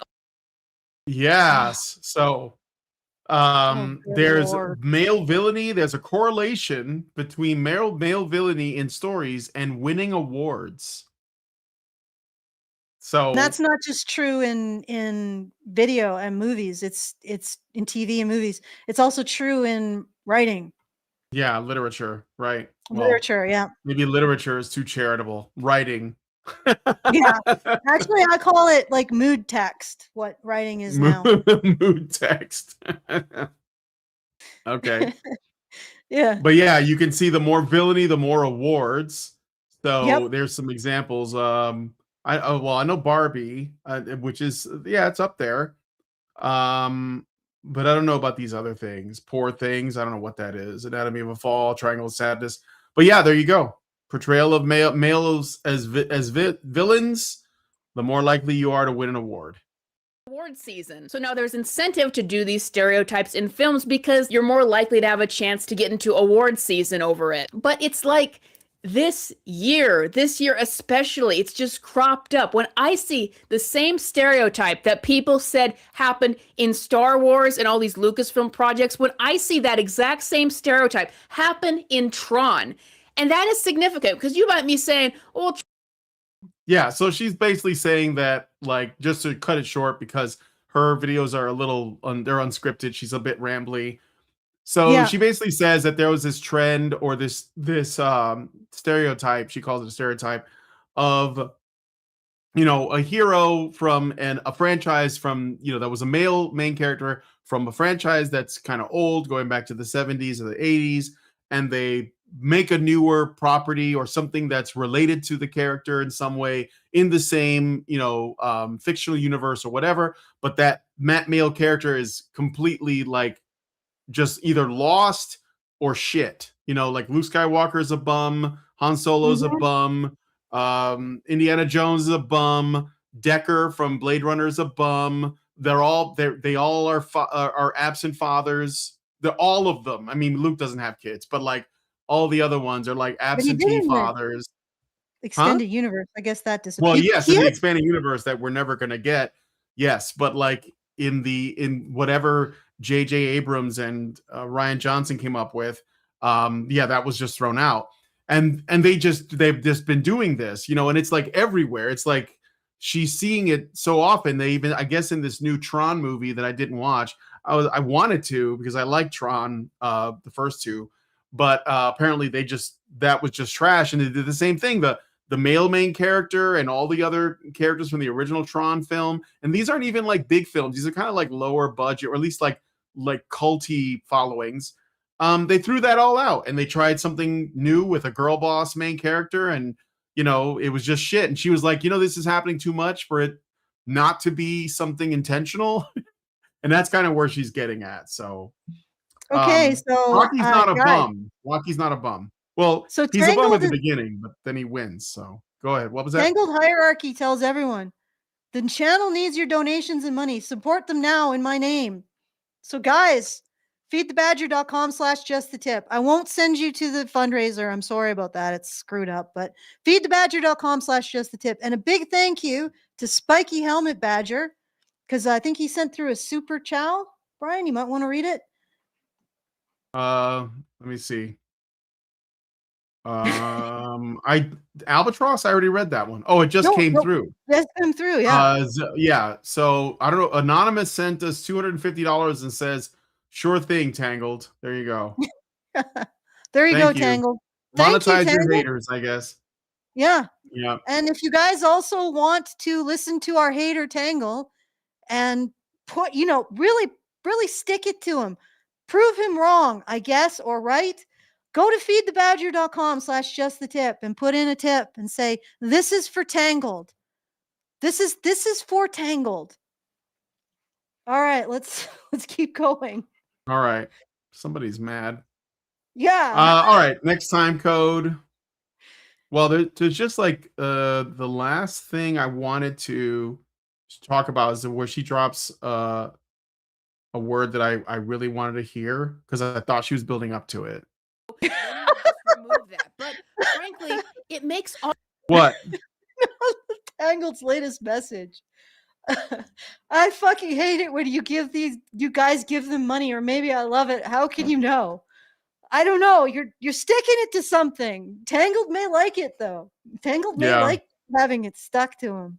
Well, you know, he might we're be- single-handedly creating the gender war. I don't know if you Yeah, know that. exactly. Right here. It's being Yeah. manufactured right here on It's this being slightly manufactured obscure artificially by YouTube two channel. people in their bedrooms or spare room, talking online. We're the one, not the multi-billion-dollar industry that like is in We're every the facet epicenter.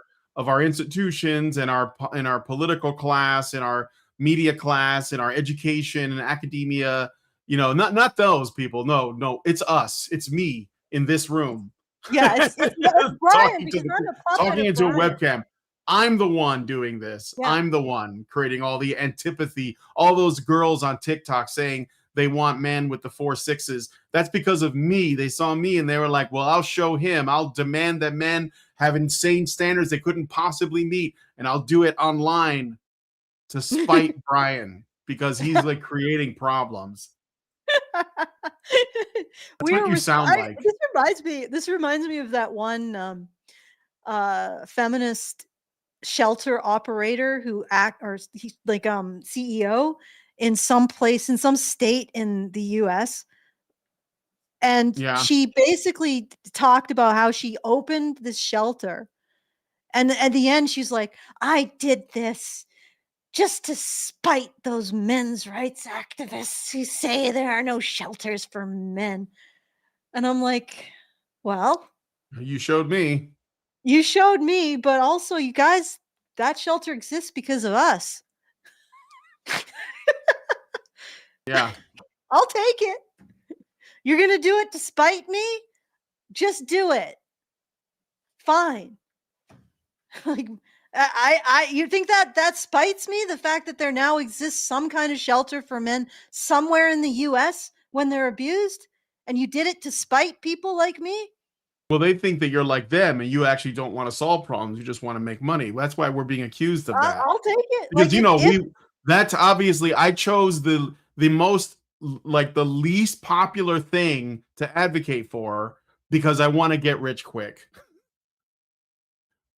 I'm playing this on hard mode. I think I'm doing this all wrong. I should advocate for, I don't know, brown people. I could probably make a killing if I did that. I wouldn't even have to prove shit. But anyway, let's get to this last time code. All of these things unenjoyable to me because I liked that masculinity in these projects. I want to see strong male heroes, and I liked these projects as, male skewing franchises, as a world where the tone would be more masculine. That is what I enjoyed about it. Sometimes people say, we just need to have more men working on these projects. And I would say I'm more than willing to have more men work on these projects again. I just think that it's the type of person, though, because I think if I was doing, like, say I had an idea for a Hulk versus Wolverine movie, it'd probably be more masculine because that's just what I enjoyed about those original worlds. All right, I'm just pausing it there. There are some female directors that can do stuff that men like. I believe that. Oh, I'm forgetting Romancing the her Stone. name. Huh? Romancing the Stone. Was that That's a directed by a female woman? director. I'm pretty sure that there's a lot of guys who like that. It's sort of a romance, but it's also I'm thinking kind about, of is a her name fun film. Catherine Bigelow? She did she Maybe. did like she does a military movie, Zero Dark 30. I think that's a woman, the director of Zero Dark 30. And yeah, there's definitely some women that can do that Well, stuff. there was a woman who wrote Romancing the Stone. I think there was Ah, also a woman who directed it. I'll find out in a moment. all right, all right. Romance of the Stone's good. Kirk Douglas, right? Michael Douglas, rather. Mhm. Michael Douglas. Yeah. All right. Yeah. Anyway, you want to look that up right now? Yeah, the director Um, was Rupert Zemeckis, and the screen was written by Diane Thomas, there you go. a Malibu waitress whose script was discovered and bought by producer Michael Douglas. Romancing the Stone was her only produced screenplay. She tragically died in a car accident in 1985, shortly Oh, after the film's success. Yeah, that is an awe. That's really yeah. unfortunate. So But yeah, it's always sad when that happens. yeah, there was a time when women could do really good writing and directing, and writing in novels too.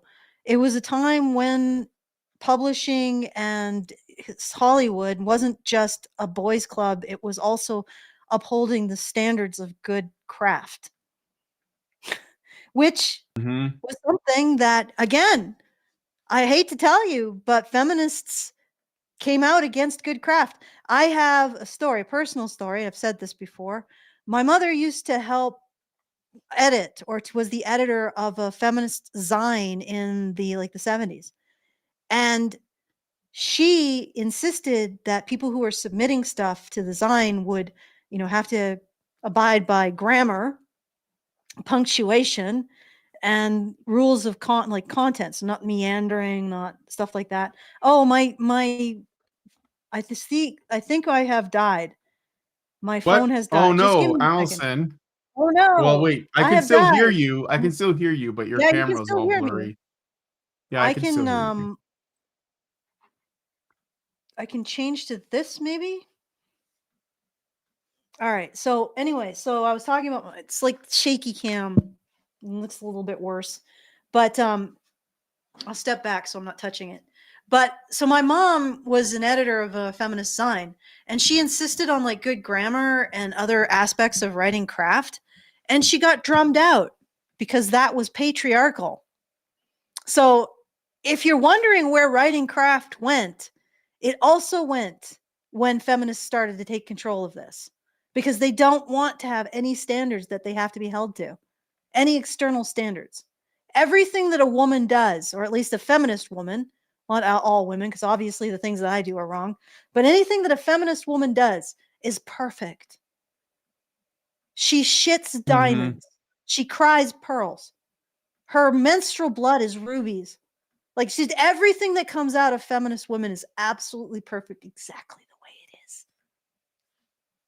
And if you disagree, you're a misogynist. And you hate women. Even if what's coming out of a feminist woman is a fist in her girlfriend's face, you hate women if you're saying that's bad. You just got to let it happen. You just got to let them abuse their girlfriends, right? Cuz otherwise you'd be criticizing women, feminists, which are synonymous. You'd be criticizing them. See, this is why it would terrify me to live in any kind of feminist run hellhole. Yeah. Because you wouldn't be able to criticize the abusers. If it was all woman, you wouldn't be able to criticize the abusers because you'd be criticizing women. You'd be saying that women do things that patriarchy does. Right? And you can't do that. All right. I'm All right. done. So I got a super chow and then I got a comment. Well, I got a couple super chows. So Richard Bier gives us $20 on super chow, or 50, I'm sorry, $50, and says this is for Tangled hierarchy because Tangled is too cheap to donate. By the way, do you know the significance of December 20th, 2027? I do not. Allison? Please Yeah, tell I don't me. know. That seems like a weird, rare reference. A rare reference. I look forward to finding out. Yeah, really obscure. And Mhm. then laptop 215, for some reason it didn't show up in my live thing, but that's okay. Gave us $5 and says at Tangle Hierarchy, they're allowed to ask, we are allowed to give, they are allowed to make their pitch. Thank you, laptop, appreciate it. So the person that I was thinking of, the female director, she's done a lot of pretty manly movies. Mm. And then Jezebel is basically saying that, yeah, it'd be great, you know, like I'm fine with men making movies, but like it's more of a mindset thing that she's saying, you know, and I think that's true too. Actually, I think that's Yeah. more true. So there's the director I'm thinking of is Catherine Bigelow, and Catherine Bigelow's done a lot of really good movies. She's made The Loveless, which came out in 1981 with Willem Dafoe. She made Near Dark, which is a vampire Western horror. That sounds cool as shit. I'll have to look that one up. Blue Steel with Jamie Lee Curtis. You guys may have heard of that. Rookie cop stalked by a killer. Point Break, one of my favorites, with Keanu Reeves and Patrick Swayze, where you know, Keanu Reeves is an FBI agent, and Anthony Kiedis of the Red Hot Chili Peppers is in that movie as well. I don't know if people know that, but he totally is he's in the movie.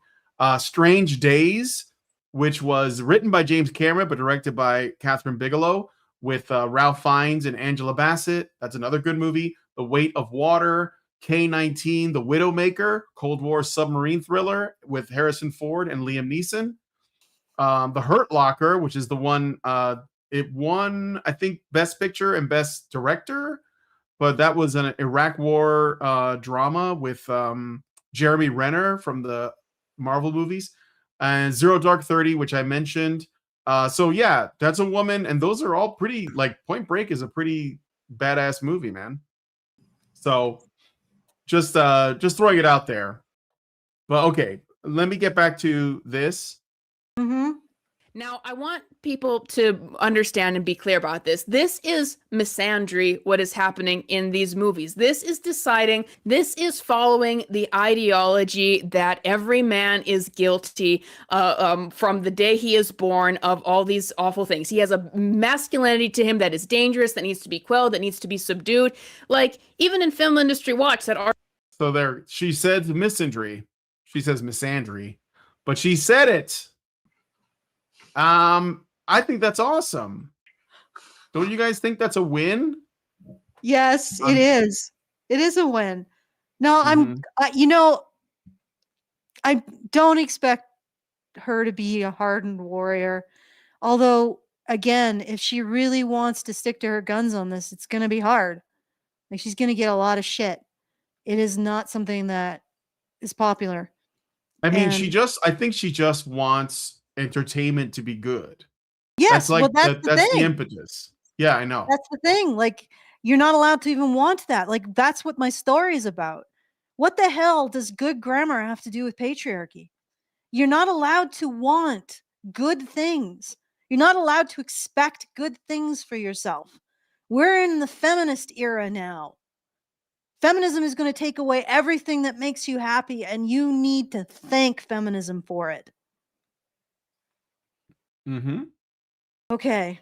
It's the air we breathe. Exactly. All right. Article I was talking about, they talked about some reviewers who have spoken about these movies that are stereotyping men in a negative way and talking about how this is what every man in real life needs to learn, that he is guilty in some.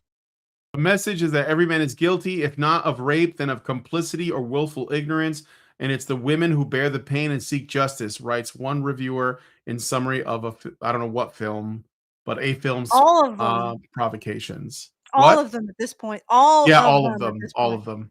Yeah. Yeah, and again, Um, as I always like to bring up, this is a lie. There is no way you can assert this now. The CDC has blown this out of the water. There is no way they could have found parity 3 years in a row for the last year numbers, and there actually to be significant asymmetry in perpetration of rape, sexual assault, even probably harassment. So this is not a man's issue. This is not a male ill. This is a human ill. And this is an astounding finding because it totally changes what we understand of ourselves. And we can't embrace this new knowledge of what it is to be human because somebody wants to scapegoat boys and men to make money. And the collateral damage just people like Jester Bell is feeling because the collateral damage of this scapegoating is good fiction, good stories. Right? But that's just mhm. collateral. Your collateral damage in this war that we have been fighting for several decades now, some of us. Right? This is collateral damage. And if you want to ever get to the point where you have good stories again, you got to stand up at this point. Like there's no two ways about it. You got to stand up for your right to be entertained. All right. All right. Last time code. I want to talk about the real world implications of it. And I was very, very affected by this a couple years ago. But, for a couple years past, I've seen more and more of a rise of men out there who are becoming openly misogynistic. And they're becoming, more comfortable with saying very negative things and very negative stereotypes and caricatures about women. And once again, I was very affected by that and defensive about that as I saw it rise. But here's the truth about that. There is a reason why men are being pushed in that direction. And I'm not So, okay, she started off with that, but she's before you freak out, let's listen to some more. condoning Yeah. it. I'm not saying it's right, but I am understanding what is the effects of it. Now, the more that you push these negative stereotypes and caricatures about men, the more effect that it is going to take. And the more that you remove these positive male icons, the more effect that it is going to take. Now, obviously, it's going to be more of an influence on a person of what is happening in real life. What relationship did they have with their parents? What kind of friends did they have? What is their relationship and influences in real life? But make no mistake, media and entertainment definitely have an effect on it. So what I see happening is that I'm just pausing it there because I know that, we gotta comment on things. And So we also got more super chows, I think. we do? Why am I Yeah. not getting them in here? Oh, okay. Um, Art Fours gives us $313.37. I see what you did there. And says LOLCAL Preservation Fund. There it is. Now it showed up a little bit late. It was a little delayed, but I'm not sure what Tangled is doing at this point. I'm like, I thank you, Tangled. I really appreciate it. Like, I yeah. don't know why you're doing this for us, but it's awesome. Big thank you to Tangled Hierarchy, one of our big haters today. Appreciate it. Was Appreciate the help. spending an hour shilling us in the chat. So just big thank you to Tangled. Good luck to you out there, sir, in your very strange meanderings. I hope your walkabout does you good. Okay, let's Mhm. next one. All right. Well, this is the last one, but let me play a little bit more of it. the more that these kinds of poisonous ideas have been pushed out there and these negative stereotypes and caricatures about men and this misandry, like, whenever you talk down to someone, whenever you put down somebody for just how they were born or whatever group they're a part of, whenever you do that enough, eventually that group is going to want to revolt. And I see three outcomes for this. Okay, I'm just pausing it there. So she's, I think, rightfully noticing that this could be a problem. I think she's late to the party, but that's Mhm. fine. Well, You know, everyone's late to the whatever. party, right? It only happens Yeah. once you go into the pain. This is what I'm talking about, guys. I remember like 6 years ago, I talked about the pain that every one of us has had some kind of pain that's gotten us to this side of the chasm of men's issues. Now, it's different for everyone. For me, it's the pain of the absolute state of lying that feminists engage in. I absolutely hate deception. That just bugs the hell out of me. I can't live with it. That's the pain that got me. And other people have different pains. It may be intellectual, it may be emotional, it may be having lost your kids, but that's what gets you on this side of the chasm. Now, people like Jester Bell are feeling the pain because feminism comes for all. It comes for all life and love and goodness and craft in the world. It comes for all of it.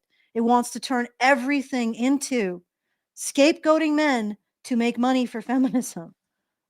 And you look, that sounds like hyperbole, but look at what it's done. It's turned academia into scapegoating men to make money for feminism. It's turned movies into scapegoating men to make money for feminism. Me Too, scapegoating men to make money for feminism. Cartoons, scapegoating men to make money for feminism. On and on and on. It consumes everything into itself like a black hole, and it leaves nothing for anybody else. Okay. Mm-hmm. All right.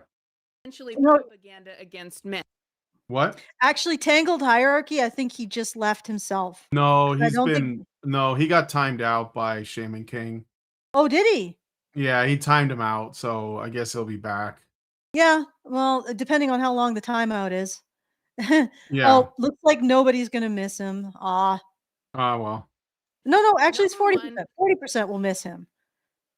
It's actually Okay, so half. she's saying that there'll be three reactions, okay? Mhm. That from men. Let's hear those and that'll be it. maybe you get men who buy into this. Maybe they become like Paul Mescal, or who's just bought into this idea that subdued masculinity is good. Maybe you get some of that. Maybe you get some men who are tired of being put down and made the bad guy, and they just want to check out of everything. Or maybe there's the third option where you get men who are so fed up with being made the bad guys and being told that they are failures and having, and that they will become failures. And once again, this is even affected by having these male icons be torn down and having masculine heroes be taken away. Then that's how the promotion of actual toxicity can become appealing, because once again, when a group gets put down enough, they want to revolt. The end goal of a lot of this might not be that men's merely become subdued. All right. She's repeating herself. So basically, and I think these are her three conclusions. One, they're gonna like try to go along with it. They'll be those guys that paid for the Marvels because they want to please women, because they want to reinvent their masculinity, because they're like Pedro Pascal. Um, and that's it. Those guys exist, and that's going to be a part of it. I think it's going to be a minority though, because even Mhm. those guys are going to have their limits. Then there's going to be the guys that just check out. I think that's most of them. They're just going to be like, nope, I'm not doing this. I'm going to do my own thing. I'm going to go over here. Of course, they're not really like, if they go into something else, they're not necessarily safe from this. So they're going to have Mhm. to like take a stand at some point, because if you're like, well, I'm not watching movies and playing video games now, well, guess what, buddy? Yeah, They're in they're your video coming. games. I'm going to read books. Guess what, buddy? They're in your books. Like there's no escape. They've been for a while. I want to listen to music. Unless you're going to go buy like classic rock or something, or you're only going to read old books, or you're only going to play retro games or something, or watch old movies, you're not getting away from this. And that, even then, they can always go back in and be like, what film, I believe that Netflix and Disney Plus have already taken movies and they've altered them, like old movies, and they've altered them for modern audiences, right? They change the language around, they cut scenes out. I watched Legend the other day with Lindsay, Legend with Darkness and Tom Cruise. And it was like, it was edited so badly. I didn't know what the hell was going on. I had to explain, oh, there was a scene that was supposed to be here, but it's not here for some reason. So, yeah, checking out is going to be the second group. And the third group are guys that are just going to be, they're just going to be assholes. Oh, this is what you think I am? Okay, that's what I'm going to be. And that's where you're going to get your, Genghis Khan types. And I'm frankly okay with it. So I'm going to just drop out and come back really quickly because I'm going to see if I can get my camera working properly because this shaky cam is a little bit annoying. Okay. So anyway, that was basically the last time code. So I don't know if Alex is going to come back or not, but let's see. Looking at what you guys are saying. Allison's back. Yeah, that was the last time code, Allison. So okay. All right. So the title promised 7 ways that what is our freaking title? Tell me the title. I was like 7 ways Hollywood wages war on men. Okay, so I have a list. A listicle. Ugh, that's a horrible word. Who invented listicle? That's like, I don't know. BuzzFeed, I assume. Yeah. Okay, why is this not working? I had a whole freaking list. Yeah, all right, here we go. Hopefully it comes up. Yep, I see text. Good. All right. Okay. From hit 1. Actually, should I go from 7 to 1? By the way, guys, if you were in the chat, I have a poll. Will you miss Tangled Hierarchy? Actually, I think it's done. No, is it done? It stays up till you end it. Oh, okay. I don't know how to end it, but just click you can just click on it and end it. Yeah, no, I got it. So far, it's no. That's 61%. Mm-hmm. You've got a loyal but small fan base here, Tangled. So there you go. Also, I thank you. Not sure what you were proving by chilling us so desperately, but thank you. And thank you to everybody who participated with that. And here we go. I'm going to do the listicle once I get it back up. All right. Should I go from 7 to 1? Oh, you have it. Do you want to do it? Sure. Instead of my squeaky squirrel voice, you can do it. Should we go 7 to 1? Yeah. So 7 ways Hollywood wages war on men. Number 7, creating the toxic men they fear. So when men are constantly told they're failures, mocked on screen, and stripped of heroic models, they don't all become gentle saints. They either check out, submit, or get angry and lean into the very toxic behavior the culture claims to fear. The same media that preaches against toxic masculinity is, in practice, pushing boys into bitterness and resentment by removing positive masculine icons and replacing them with caricatures and accusations. Of course, if they do embrace that, then feminists get to say, look, see, we told you. So it's kind of like creating the problem so that they can point at the problem. So that's number 7. I don't know if you want to say anything about that, or do you want me to just go up to number 6? Let me see. I think that's a very unlikely occurrence, but yes. Well, that's why it's at the bottom of the list. Oh yeah, it's number 7. Yeah, it comes in at the very bottom because it's really unlikely. The greatest likelihood is that men will opt out of. They'll take the Canadian healthcare route, shall we say, and very few men will actually become violent, and a significant but not very sizable number of men might get a bit irate on social media. They might actually gasp, blame women. Gasp. Oh my God. Saints preserve us. It's the sign of the end times. Number 6. Masculinity equals guilty by default. A lot of current storytelling treats maleness itself as something dangerous that must be subdued. The message is that every man carries built-in guilt that needs to be re-educated out of him. Reviewers even praise films that stereotype men harshly as lessons all men must learn, turning masculinity from a potential strength into an automatic indictment. Yep. Yep. You were born male, therefore you are a problem to be fixed. Men, what is it? Men are the problem. Men don't have problems. Men are the problem. Which is really Um, interesting because I remember a while back I was trying to watch this like Western noir show, which was about like some kind of satanic ritual abuse cult. And it was really bothering me that all of the men in the story were either evil or anti-heroes. And I actually brought it up in the Discord. And the guys I brought it up to were like, no, it's okay. I'm fine with that. And the reason why was because it was the men punishing the men who were evil. And the women were mostly like victims and they were seen as being less capable, I guess, or something. So even though the men were anti-heroes, they were the only ones who could really go toe to toe with the male villains. And it's like mhm.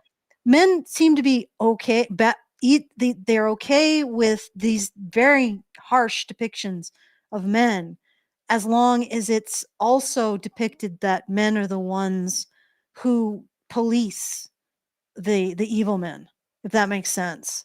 So I was like, that's interesting. Um, so it's an interesting thing that says something about men because they are interested in stories, even if they're villains in these stories, men are depicted as villains in these stories. They're interested in watching the process of those villains being held accountable by other men who are heroic, and that appeals to them. Whereas I don't think that appeals to women at all. It doesn't appeal to women the story of a woman holding a bad woman accountable. The only story that comes to mind is actually a Glenn Close, like that's an actress, right? Yeah. Um, Fatal and Attraction. no, not Fatal Attraction. It was actually a recent story where she was a British general of some kind, Mhm. and she was dealing with doing a hit on a female terrorist, like a former British national who'd become a female terrorist in the Middle East. And she had to make accommodations for potential civilian casualties, but she was weighing all of the moral costs of basically killing another woman who was a villain. Yeah. And she eventually did actually kill her, but at the cost of killing a completely innocent girl. And that was an interesting story, but you don't see a lot of stories like that. Because it's not stories that appeal to women for whatever reason. For whatever reason, women don't like the thought of holding other women to account in these kind of moral passion plays. The altruistic punishment is not something that interests them. It's something that Mhm. interests me. Like I really like that movie. I'll never forget it. But it's not something that interests a lot of women apparently. Anyway, that's my little segue. Let's go on All to right. number 7. Number 5. No 5. heroes for boys. Past generations of boys had clear male-led adventure series built around virtue and courage, animated heroes, action leads, and science fiction protagonists they could latch onto.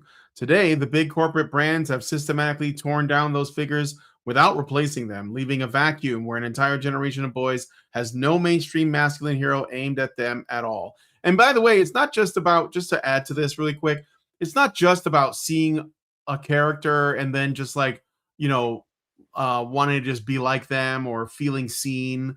That's not really the thing. I think that the reason why these matter to boys is that it's actually because they share them with their friends, with their peer group. All the boys like the same things and they all talk about it and they all, examine it and they speculate and they compare and they get into like the systems, involved and stuff. And it's a girl brand because it doesn't do that. It gets into like, I don't know, the relationship dynamics instead. Mhm.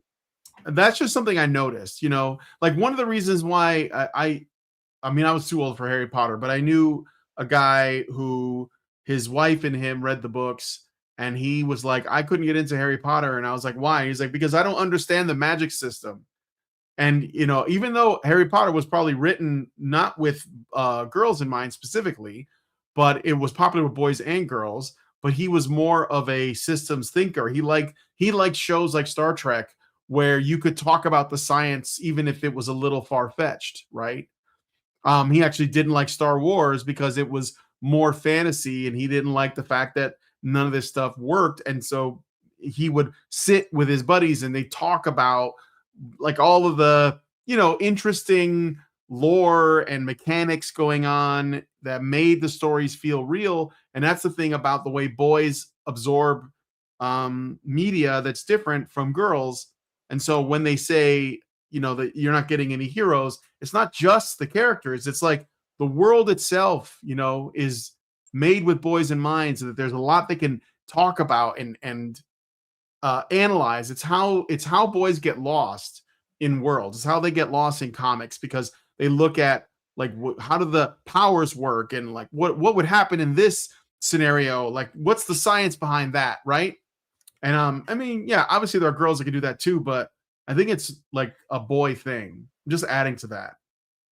So Yeah, I'm sorry. what, are Tangled you is distracted? yeah, I'm distracted by Okay. Tangled Well, I'm gonna try and get through this list because I want to eat. So yeah. number 4, Misandry wins awards. Critics and festivals increasingly reward films that show men as abusers, cowards, or absent fathers at rates that don't match real world statistics, but do match current ideological fashion. When motives that humiliate or vilify men are more likely to be praised and win prizes, studios get a clear message: keep stereotyping men negatively if you want prestige, and forget about balanced, aspirational male heroes. Okay, Number, oh yeah, I go gotta ahead. get in here. I gotta give a thanks. Uh, Thank you to Hyper Chicken for $100 to the fundraiser. We're now at 425, which we were at 0 when this started. So Wow. yeah, like I'm not exactly sure what Tangled thinks he's doing, but Yeah. I'm All right. not Well, I sure. think But he's helping. yeah, he's Okay. helping. He's helping people he apparently hates. So or maybe he doesn't hate us. Maybe he secretly really likes us, Hmm. Who knows? No, Brian Yeah, man. doesn't believe that. Too many insults from Tangled to believe that. But no, yeah, he's I mean, he's just impotently screeching in the chat. So yeah, I know. I'm So not if you would really, like I'm to not really distracted by that. no, I'm actually finding it hilarious. Like I'm not sure what he's trying to accomplish, but he is accomplishing it. So Hmm. anyway, that is we have another like 500 for this fundraiser. So if you want to help out, it is feedthebadger.com/projects/keep-allison-sane. And you can join our very generous supporters and do what Tangled is trying to tell you to do in the chat for some reason. Okay, let's do it. Let's go. Number Next 3, one. men, idiots or monsters. Research shows audiences overwhelmingly feel men are pushed to two extremes: the bumbling, useless dad or the hyper-violent predator. Instead of the competent, decent male lead, boys are fed a steady diet of male characters who are either pathetic punchlines or dangerous threats, with almost nothing in between that they can actually respect or want to grow into. Yep. Yep. And I'm really like I'm with Jester Bell. I'm tired. I want to watch some male heroes or male anti-heroes kicking ass, right? I don't want to see any more girl bosses. I am it upsets me that I am now paranoid about the interesting female characters who did stuff in previous eras. Like that annoys me. And I would like Hollywood to go back to cool male characters that do stuff that is cool. Okay. Yep. All right. All right. Number 2, deleting masculinity. Modern films don't just change bad masculinity, they flatten masculinity altogether. So every male lead feels soft, insecure, unsure, and strangely weightless. Even stories that should drip testosterone, like gladiators, superheroes, or space warriors, now treat masculine strength as inherently suspicious. So the men feel neutered and the worlds around them lose that old energy boys and men used to connect with. Yeah, I heard that the Gladiator 2 movie, which I had like I don't even know why it exists. I heard that it like did that to the masculinity of that, because the original Gladiator was manly as fuck, and Oh yeah, yeah, that we was just just watched it. gone. You Oh, watched we just Gladiator watched. 2? we watched Gladiator 1 and then we watched Gladiator 2 within 2 days of each other. And yes, it is. She also is upset at Gladiator 2. Like Yeah. I think she would go even further to say it was completely stripped of all masculinity. I don't necessarily think it Oh was yeah, stripped. put Pedro Pascal in it. I mean, What the hell is that? that's It's all I not. needed to know. I mean, when I heard he was going to be in it, I was like, nah. I'm like Yeah, an old ass Denzel Washington. Nah, I'm good. yeah. I'm Well, good. I did watch it, and I would say that the real problem is that they don't understand the original. Like the No, original story was it was the basically. same director. But I, like, it's Ridley Scott. How could he not know his own work? I don't know. He's Ridley his Scott's just brain some. has been infected by a parasite. But Yeah. okay, so the original story, you have this Roman general who's at the top of his game. Okay, and he's about to go home to his family. It's like the tempting fate right there. And he has this interaction with his emperor, and Marcus Aurelius, the classic stoic good emperor. And Marcus is telling him about his fears for the future of Rome and his vulnerabilities around his own legacy. And during this interaction, Marcus Aurelius also says that he wants Maximus, that is Russell Crowe's character, to inherit the throne of Rome. And Commodus, his son, finds out about this, goes and attempts to kill Maximus, fails because Maximus is that badass, and then he goes and kills Maximus's family, and that starts the process. Maximus nearly dies, gets captured by a bunch of slavers, ends up as a gladiator, but when he's initially in the gladiator school, he doesn't want to fight because he's deep within his own misery about having lost his family. And it's a hero's journey.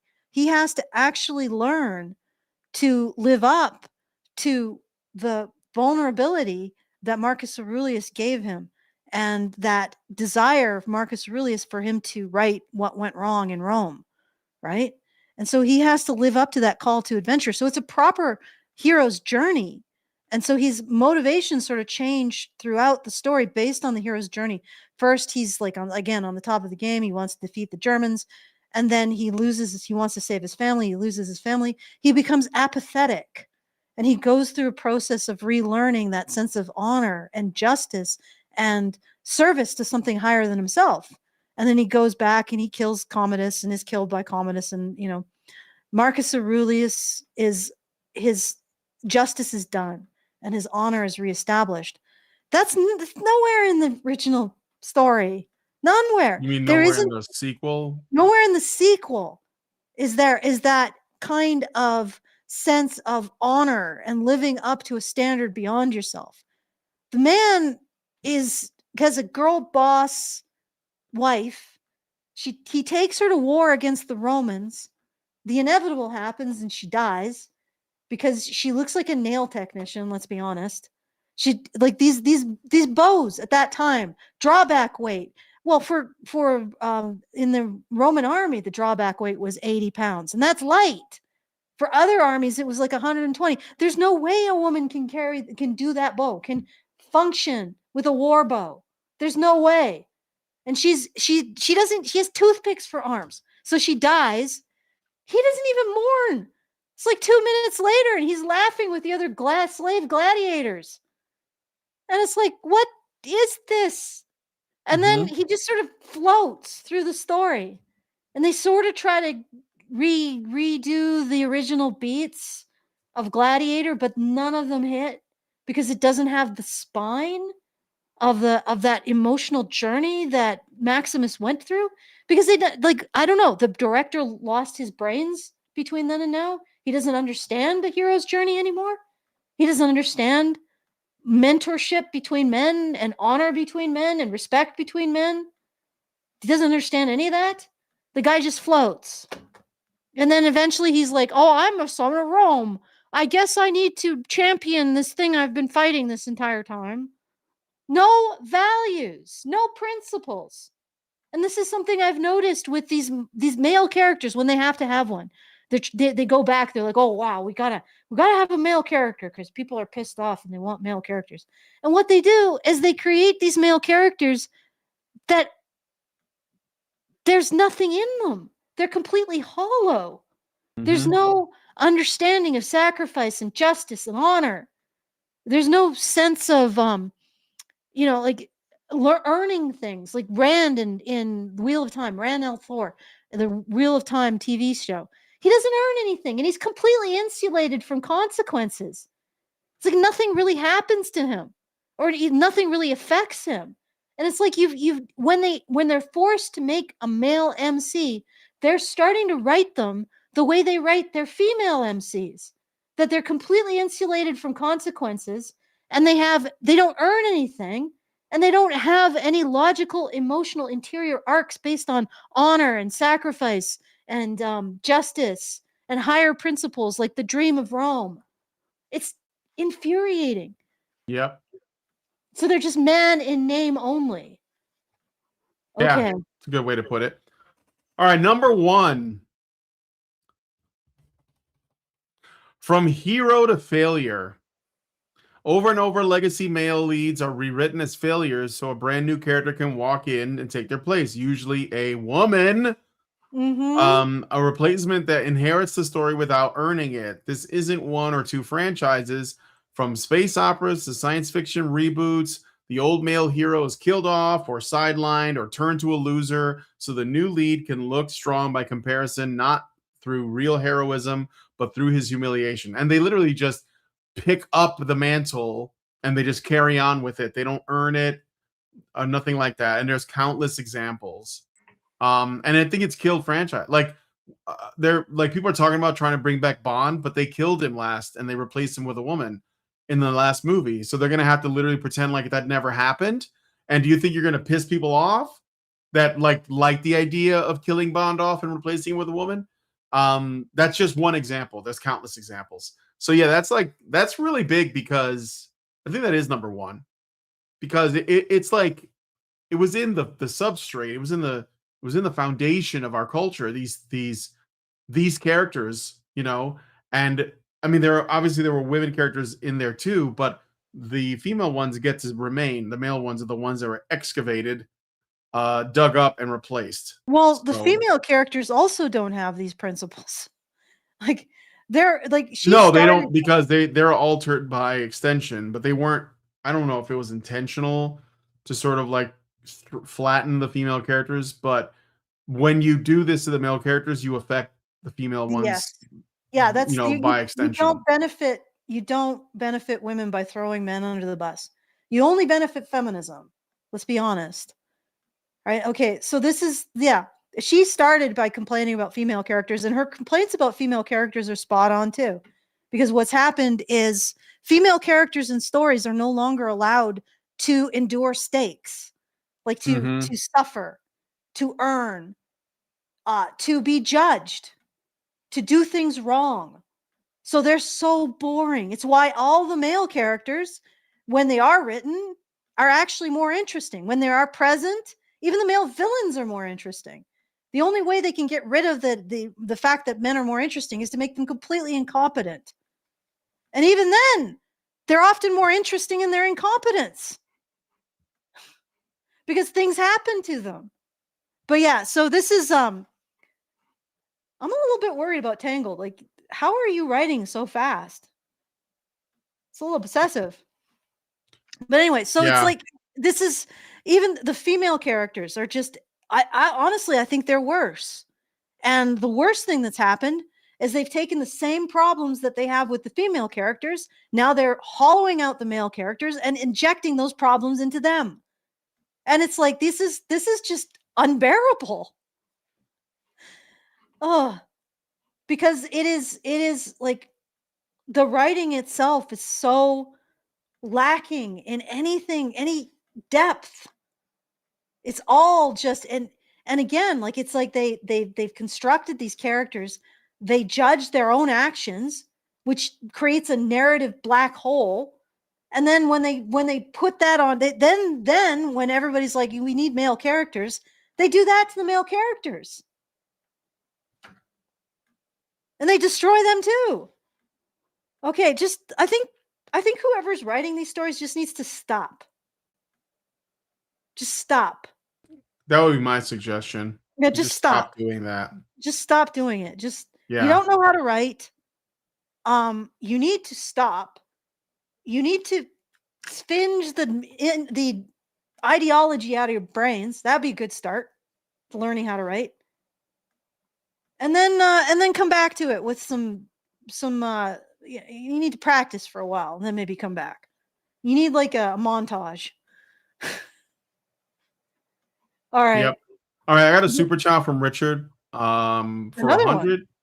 Yeah, Oh. Richard Bier gives 100 and says, Tangled Hierarchy, if you put a penny in a jar every day for a year, you'll have $36,500 to donate to HBR. If you put a quarter in a jar every day for a year, then you could have $10,000 to give to HBR. What? Okay. Well, thank you for Don't that. think too hard about I'm the not gonna logic. think about it too hard. It's Don't fine. don't. I'm sure Tangled is really gonna think hard about the logic though. All right. Richard Bier gives us $50 and says SPQR. Yes. Okay. SPQR. All right. I'm ready. Yeah, I'm good too. I'm hungry. Yep. I'm about Same. ready. I'm just gonna make sure we've thanked everybody. Okay, no, this is all right. Okay, this is it's gotten a little confusing because we got quite a bit of stuff coming in. Yeah, I think we've thanked everyone. Yes, I'm pretty sure. So anyway, if you want to join our very generous supporters, it is feedthebadger.com/project/keep-allison-sane. I will fix the support link. I'm sorry about that, guys. I think somebody attempted early and then it just started throwing errors. That's my fault. I'll try to fix it. And if you want to send a message with a tip, feedthebadger.com/justthetip. Very much appreciated for everybody who kept this long. And Tangle, just go take a nap. Maybe have a sippy cup and some tendies. You need to calm down. Go get your blankie. All right, but thank you. I mean, very much appreciated. I'm not exactly sure what you were proving to yourself. At one point, you said you have more principles than to do what we do. But what is it you're doing here? Your principles have led you to shill for a show that you think is unprincipled. So I think you need a nap to untangle that. All right, back to you, Brian. All right. Well, if you guys like this video, please hit like, subscribe if you're not already subscribed, hit the bell for notification, leave us a comment, let us know what you guys think about what we discussed on the show today. And please, please, please share this video because sharing is caring. Thank you guys so much for coming on today's episode of, well, this is like Red Chill Cinema. That's what I called it. And we'll talk to you guys in the next one. Men's right activists are machines, dude. Okay? They are literal machines. They are talking point machines. They are impossible to fucking deal with, especially if you have like a couple dudes who have good memory on top of that too. Holy shit, you're fucked.